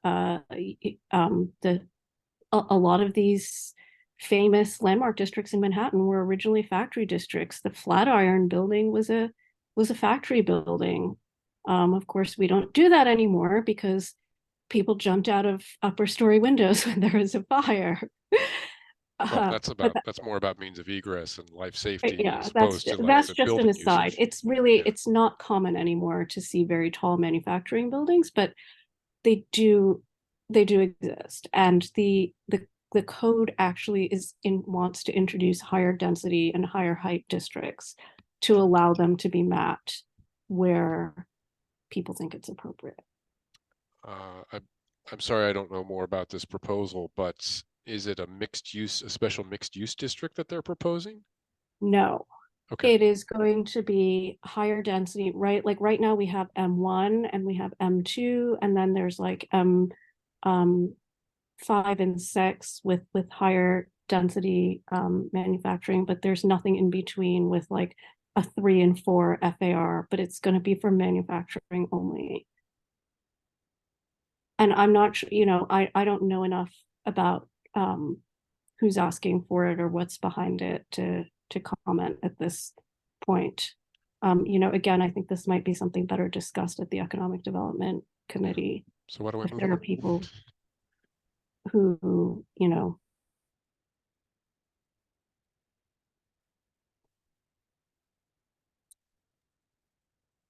But this is just in regards to, as we were saying, the setbacks, yards, so on. Do we have any comments about this? Yeah. I would say I think you made a point earlier regards to existing, I can't remember exactly what it was, but I can say, and speaking for a neighbor who I heard some feedback on, was just right. If you're building a new structure and you have residences, so speaking for even for our C8, very close to myself, and all of the single family or even maybe 2 family homes, some people may have invested in certain things like solar or whatever based on certain calculations. If someone were to build in a whole new structure and go umpteen floors up, that's an actual financial impact on people who've already been investing in the community.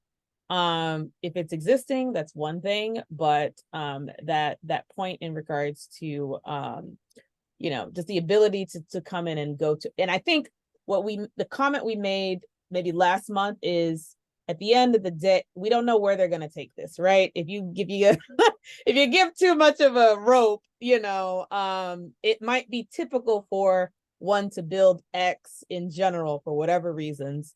But if someone wants to reach, that's a problem. I will also say something else. I do in general have concerns when there's too much restriction.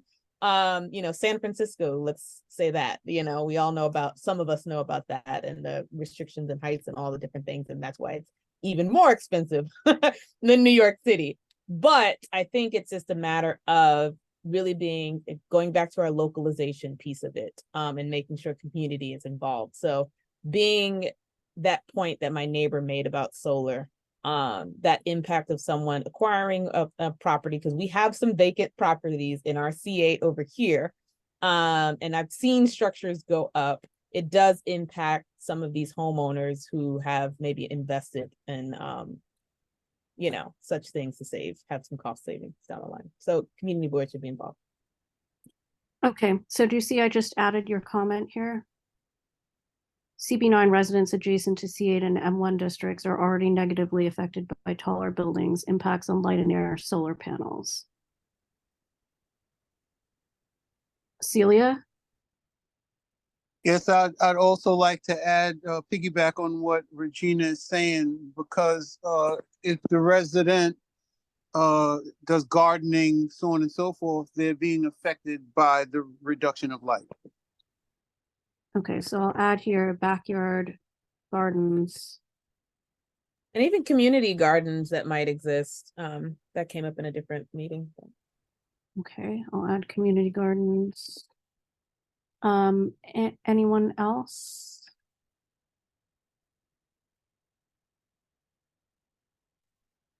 Is this a good example for the botanical gardens as well? If you want to be specific.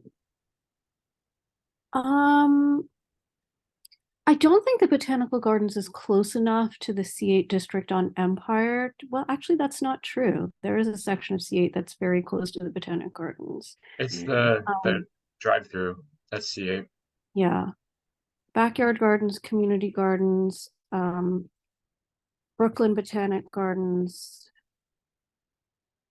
Okay. Anything else? That's a good one, actually. Because yeah, they could. Police? Yes, please include the botanical gardens, because I just learned that the building that they're now have gutted put in another rezone for height. So one portion of it they was gonna put right to the height, which is 6 to 7 storage. I believe 6 storage, but then the other end they want to make it higher, and that's what they rezoned to do. And we said, no, we don't want that because it still affects the garden. So please do so. Thank you. Okay, yeah, absolutely. And we're probably gonna have to talk about that at the regular ULERT meeting as well. Okay. So I think I'm gonna leave it at that for now. And then if we find out anything additional, we can add additional points. So proposal 8, CB9 allows dancing and live music, opposes allowing dancing and live music in commercial districts without a BSA special permit. While CB9 wishes to encourage small business to thrive, including bars and restaurants, the increasing proliferation of establishments with liquor licenses and extremely late hours is squeezing out retail stores that serve everyday needs, such as groceries and laundromats. The addition of dancing and live music to all commercial corridors would intensify this trend by allowing landlords to allocate even more space to the most profitable nightlife activities at the expense of quality of life and public health. A special permit should limit the size of such establishments to 100 persons in C1 and C2 local retail districts, with no exceptions based on whether there is a cover charge or not, and should take into consideration whether the applicant's activities would have an adverse effect on the character of the surrounding neighborhood and retail corridor. It is not possible to distinguish based on size of the venue alone whether an establishment is a club that will hold nightly raves where drugs, sexual abuses, shootings, and other public security and health problems are likely, from an event venue where neighbors celebrate baby showers and hold spoken word poetry slams. Community boards need to hear from each applicant and have as many avenues as possible for enforcement.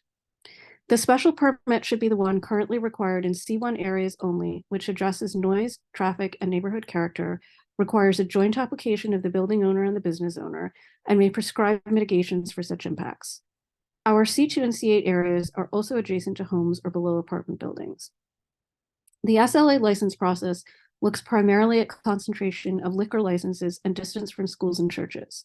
The SLA hearing is not a substitute for the BSA and community board reviews that focus on adverse environmental impacts and neighborhood character. And we actually had a couple of applicants come to the board at our last general board meeting, both asking for live music and dancing. They're both bars in C1 areas. And you know, I think in both cases, people, or in at least one case, people felt like, you know, this was replacing what used to be at the Inkwell, and people felt like, you know, it was probably going to be okay. They were saying we're doing jazz and spoken word. The number of people, maximum number of people in both cases was going to be under 100. But in at least one of the cases, I think a number of people had significant concerns about how they were going to address noise, because they were underneath like a fairly large apartment building. And they really didn't have any specific ideas about what kind of insulation they were going to use, or how they were going to control gatherings or traffic outside the establishment. And neither of them really had any idea about how they were going to control the volume of music. I mean, apparently most people don't know these DEP rules that you have to be no more than 40 decibels above ambient noise level. And, you know, there's special equipment for controlling decibel levels and so on. So yeah, I mean, when these issues come up, how do we handle this?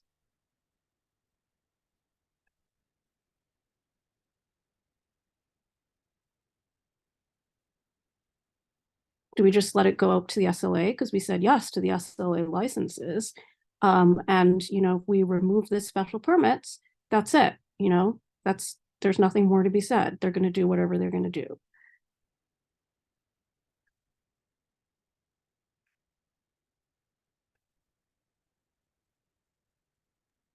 Celia, and then Felice and Nicola. Sorry, that was an accident. Okay. Felice.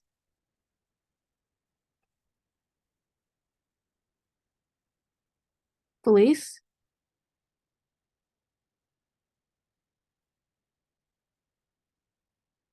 Nicola. Okay, I'm concerned that we're opening ourselves and this city up to a proliferation. I'm not sure. Right now, there's the SLA process, which you discussed. And you said that you admitted that there are a number of issues that were raised that process isn't really going to cover. The BSA, my limited experience of the BSA process is that most of those requests get approved. So I'm not sure if they're really going to stop what we don't want to have happen in our communities. So I think we just need to oppose it. I'm concerned about opening ourselves. It's almost like, you know, with the rezoning applications where we had this no with conditions. We just want to know, because we're trying to suggest a process that really doesn't exist right now. And so they're just going to say, well, you know, yeah, we'll think about a process, but right now we'll just continue forward. So I think we need to be a little stronger in our language with this. Okay. Anybody else? Regina? I am absolutely okay with Nicola's proposal there. So a hard no. Okay. Felice?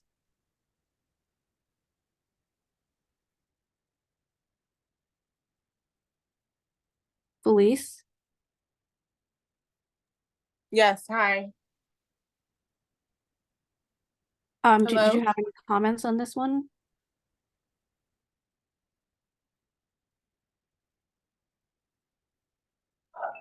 Wait, I'm sorry.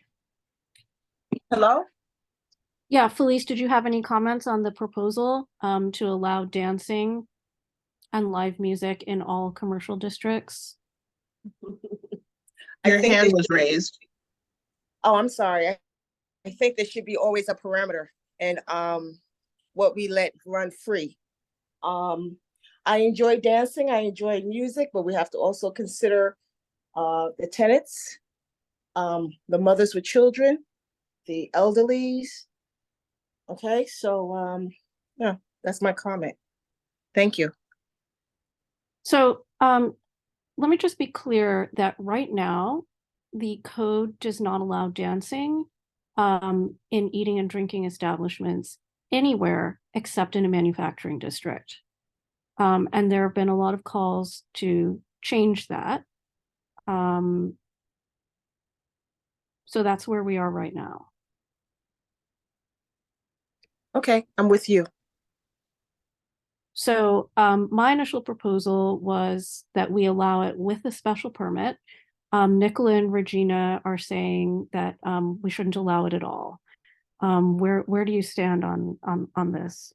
You don't have to have an opinion if you Sorry, I do. just want to circle back on what I'm just saying to Nicola's point that, you know, it can be opening up a can of worm. Like at the end of the day, it's the broad brush, right? It really should be going through the community because we understand the specifics of what's going on here. So, you know, allowing it. So it's not that I'm opposed. I'm with where'd you go? I forgot your name. Felisa, on terms of it's nice to have, but you know, it needs to go through certain processes. And if we go on the side of being a little bit more conservative in their approach with this, because they're packing in 8 million things. So yeah, I don't mind just saying, you know, we oppose the whole situation and it's okay as is, and let our communities dictate, just as we did in that last general board meeting, community board meeting, review and understand how that process go through. Right. Okay. Gotta have parameters. If you don't put down parameters, they're gonna run amok. Because you know, one of the things that happened at the last board meeting, and it's possible that a lot of people weren't aware of what was on those SLA liquor license applications, but I don't know if people were aware that they were both asking for dancing and live music, and that's something that's normally not allowed in those zoning districts. You know, if people were aware and they thought it was perfectly fine, you know, then that's kind of what's making me think that and that's an SLA liquor license application, which is separate and apart from any zoning process.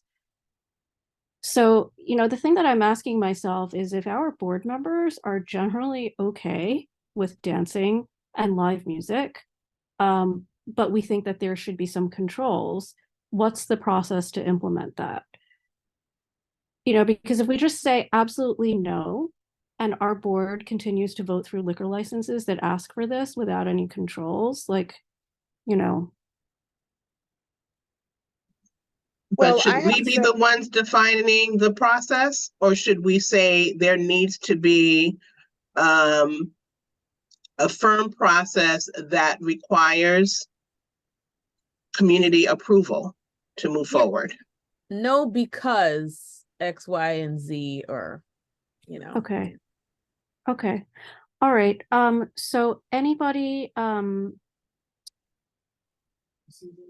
right, so let me first,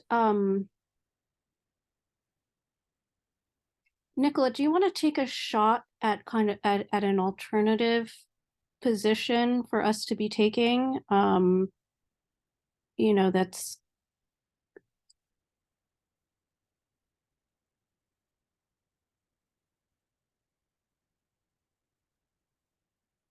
Do you want to take a May- shot at? I would like to, okay, I'm sorry, I don't mean to interrupt. I just Yeah. would like to have a chance to speak when it's allowed. Sure. Yeah. Okay, go ahead. Yeah. Go ahead. Okay. Please, go ahead. Okay, so I don't know if you're familiar with the garage, you know, where there's long lines and, you know, partying all night. And now that we have, you know, these liquor license and you could smoke reefer and, you know, where you would need police surveillance or coverage, you know, Brooklyn has always been known as a family-oriented community. And to now invite all of this, someone said we'll open up a can of worms. Yes. And I must say that we didn't, you know, in voting for these liquor license, I don't know if we were pretty knowledgeable of the people stating that there would be dancing and, you know, all of this going on. I believe they said there would be some music, but No, that's what their written application said. It was checked off. Okay. That's why I'm saying it was like, it was annoying because it was only released, the written applications were only released at the last minute. And I think I was one of the few people who realized that was on their application. And that's not right because that wasn't really revealed to all of us. So I have to decline, you know, the permission to have a loft, okay, and a community, okay, where you have families and schools, and you know, it's such an inconvenience and a big invasion. Mind you, I love to dance and have a good time too, but let's put it where it would not, you know, impede on other people. Okay. And that's what we're trying to do. We want to be a community. We want to all work together. We want to work, you know, we want to be cohesive in our habitation of living together. Yes. So no, I have to say that. Thank you. Okay. Celia. Hard no. Okay. John. I John? have to, yeah, sorry. I have to ask a question. It seems like we're not going to get through all this tonight. I think this has been a really fruitful discussion. I'd like to continue on it.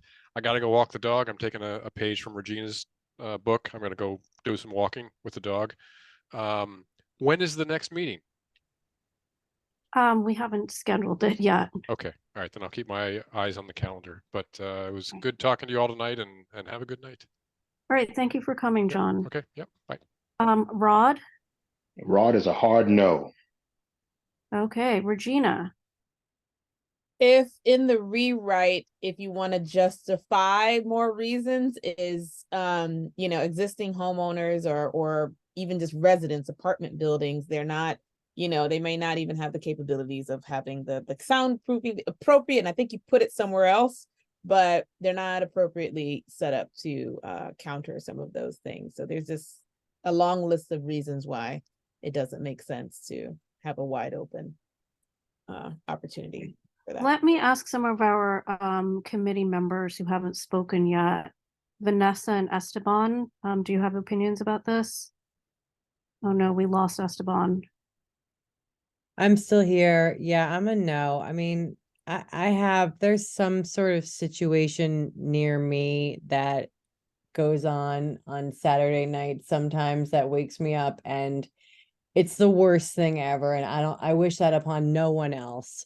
So, yeah, no, I don't want any more possibility for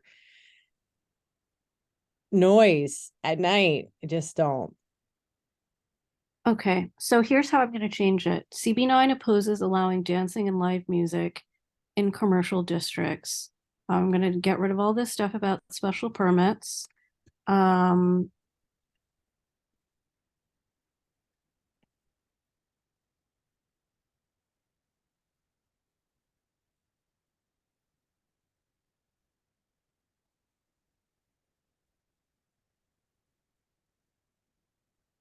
We'll leave this stuff here. Well, CB9.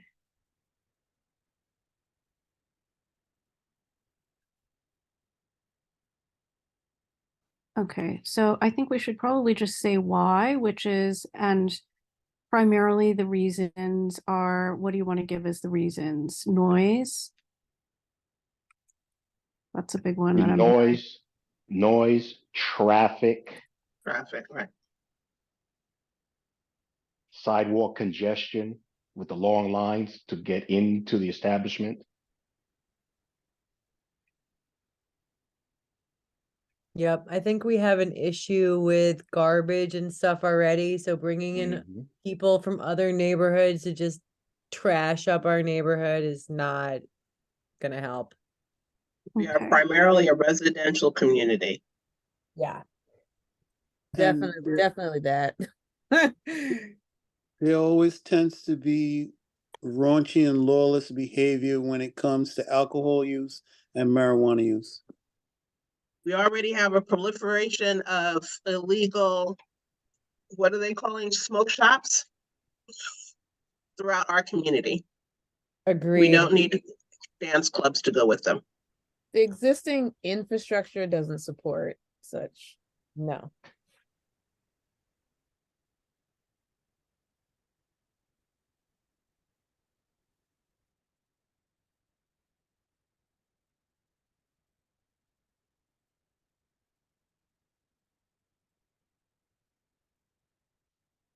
Ugh, my computer keys, my E keys screwed up.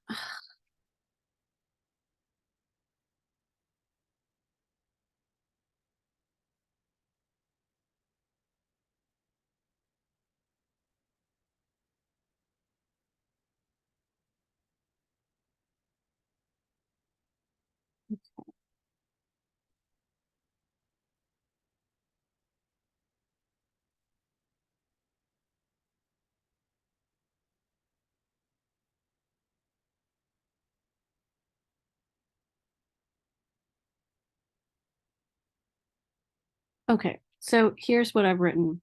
CB9 opposes allowing dancing and live music in commercial districts. We are opposed to the noise, traffic, sidewalk congestion, including lines outside nightclubs and additional garbage. We are primarily a residential community and are suffering a proliferation of smoke shops. We don't need nightclubs that would encourage more drug and alcohol use.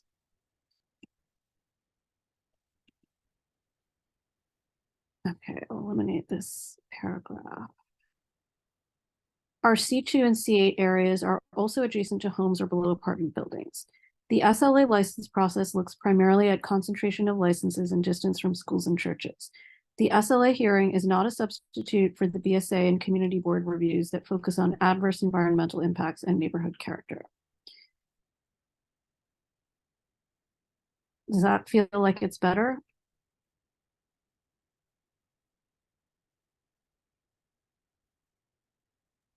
Yes. Yes, it is better. Okay. Good. All right, proposal 9. This is very similar. CB9 opposes allowing large-scale indoor entertainment in C1 and C2 districts without a BSA special permit. So this is things like the virtual reality, the bowling alleys, the mini golf, the pool halls, the arcades, you know, up to 10,000 square feet, which is really quite large. CB9 believes that most of the appropriate large size spaces, 5,000 to 10,000 square feet for these activities, exist in our C8 and M1 districts, and a proliferation of such uses could potentially squeeze out retail stores that serve everyday needs, which is the purpose of C1 and C2 districts. Special permit should prescribe mitigation measures for noise, traffic, public security, and sidewalk gatherings. Even with waiting area requirements and noise insulation, some locations may not be appropriate for large-scale entertainment venues expected to draw large crowds due to existing heavy sidewalk or traffic congestion. Comments, Regina? So I guess the question I'm wondering, maybe this is a reach, but do we need the special permits for any of like that excessive square footage? I mean, I think to your point of the districts that are, you know, C8, M1, they're relatively close. You know, just questioning if we even need that leeway, so to speak. Yeah, I mean, you know, I'm not a huge fan of this, but I just don't want to be accused of opposing, you know, that, you know, whatever, places where children and families can have fun. I guess, but based on our district, it's relatively, we have quite a few C8. So I think you make the point of that, the fact that we have these existing things, but I'll let Nicola go. But I think that's just my thought. And, you Okay. know, it's leaving a door open for something which we already have spaces for. I think we need to remember that our community is changing drastically. We have a number of large developments underway. So we really don't know what the size of some of our C1 and C2 districts may be.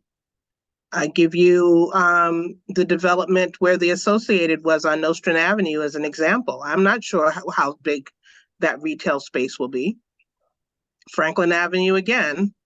So we can't assume that we won't have the size. I think that's a good point. Should we permit it in the C1 and C2 districts? With or without a special permit? I don't think, because it just goes back to one of the earlier points about those being reserved for specific needs, you know, our everyday needs. Right. Community input. I just don't, I think we have to have a localization. Local community has to be involved in permitting something that goes against the general makeup and composition of the neighborhood. A large scale indoor entertainment would be a prime example of that. The community should have a sign off. And that Right. goes back to what you were saying, Suki, in terms of like, you know, play, like that sort of thing. We know what we need, so we should be the ones who decide the yay or nay. Okay, so maybe we should just add to this, a BSA special permit with community board review. Okay, so at this point, I think we've lost quorum because Esteban's not here. So I guess we're not going to be able to vote on this. Let me just call him and see what's up. I think it's a good breaking point because it's already after 9. This is 2.5 hours. I think we're all kind of spaced out, and it's a lot. This is, I mean, you've done a great job of trying to pull this information together. I agree. And with I you. think we'd apologize to all everyone like to who- take another look, another pass Yeah. at it, Yeah. and just make sure it all still makes sense. Yeah, Good meeting, though. Good agree. meeting. Good meeting. Thank you so much for putting all this together. I Not at agree. all. And that was good. so I agree, good meeting. does anyone who was not on the committee want a copy of this?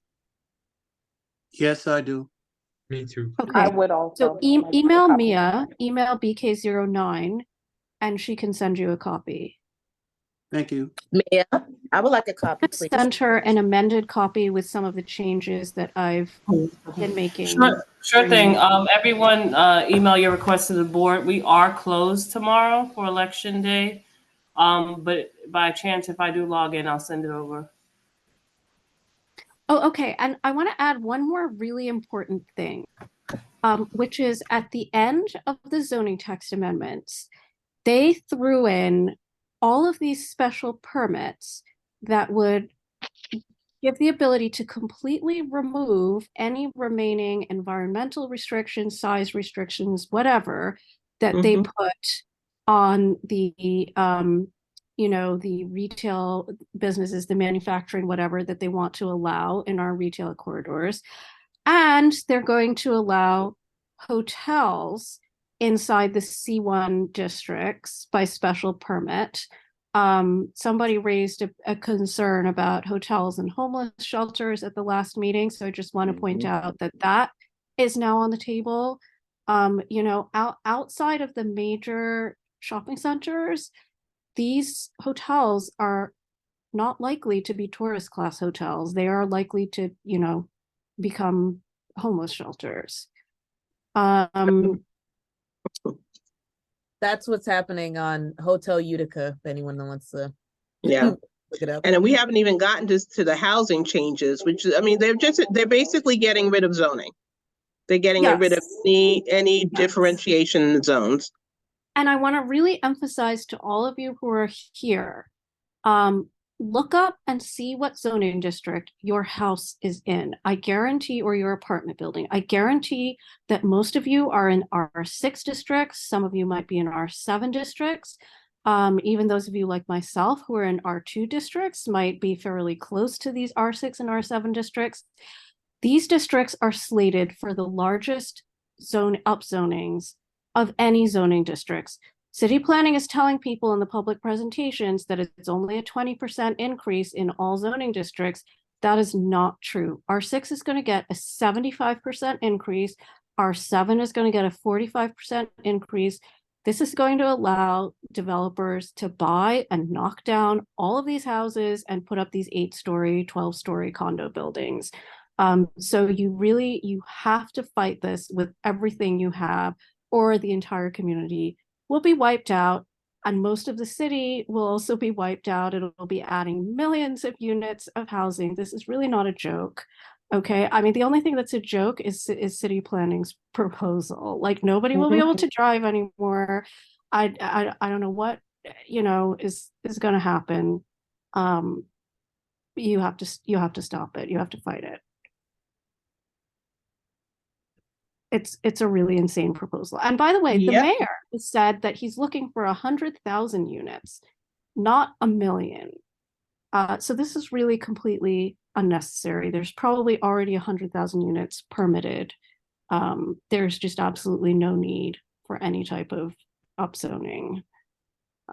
So that's what I have to say about that. And I will be sending around the zoning maps where we've identified what's going to be impacted. But I urge you to look and see what zoning district you're in, and if you're going to be affected, you need to tell your neighbors.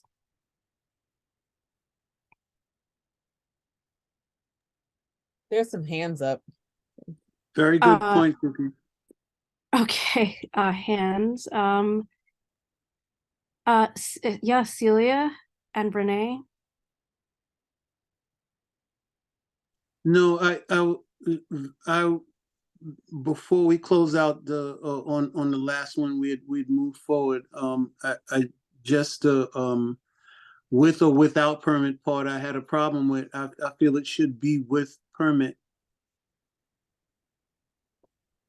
The hotels, or I'm sorry, what?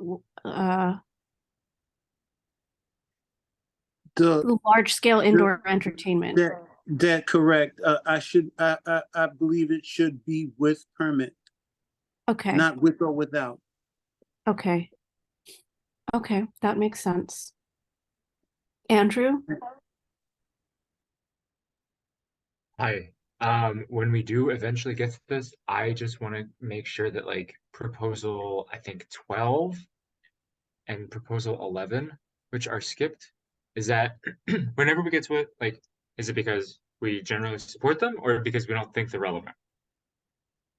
Okay, so proposal 11, We don't have to go through this now. I'm just like in the future. from the presentation, or proposal 12 from the presentation, my recollection is it's about vacant retail spaces in historic districts to allow them to remain retail if they've been vacant for 2 years or more.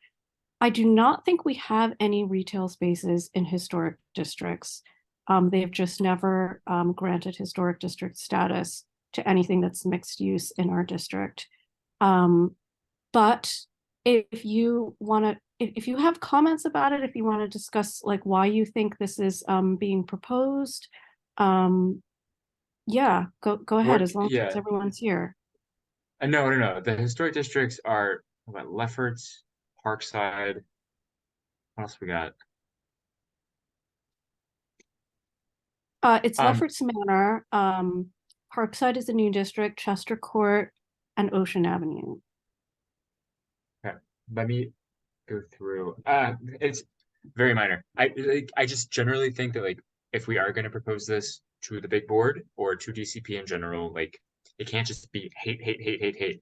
We should say like we do not think this will impact the district and are not going to give our opinion, or we are in support of this measure within moderation. Like otherwise, they're just going to be like you haters, and then they're going to do it anyway. That's fair enough. My other question is I see on DCP's website that community boards have requested the Department of City Planning come to give a presentation about this. I don't see CB9 on there. I see Brooklyn, CB1, 2, and 4 have requested meetings for next week and the week after. Is this something that you've looked into? So we are talking to the board office about scheduling a presentation from DCP. Can I just ask by show of hands how many people have already seen an informational presentation of this on this, and how many people would like to see one? I've seen one. Well, but we have a lot of specific questions that I think We are- need, exactly. We don't need the blank presentation. We need to be able to ask questions. Yes. Okay. That. and like you give great like testimonials for your 3-minute mark at DCP, and then they say thank you very much. That's not helpful.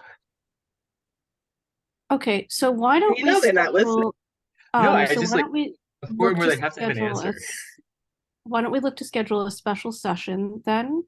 And I will ask if, rather than giving us their full presentation, if they would entertain questions from us, and you all should come with specific questions about specific proposals.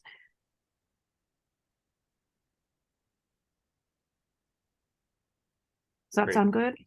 Yeah, if Yeah. we're at the point we might even be able to share, some draft documentation if this has already gotten approval or like a yay vote by the majority. Okay. All right, that sounds good to me. Okay, so the proposals that we already voted on will pass through to the ULURP committee at our next meeting. And we'll continue talking about this. Okay, thank you all so much for staying and for contributing your insightful comments. Do I have a motion to adjourn? Motion to adjourn. Well, Motion to Sec- adjourn. second. Motion to adjourn. Okay, thank you. Okay, good Thanks, night, Suki. everybody. Yay, have a good night. Suki. Good night, everyone. Thank you. Good night, Mia. Good night, Suki. Night.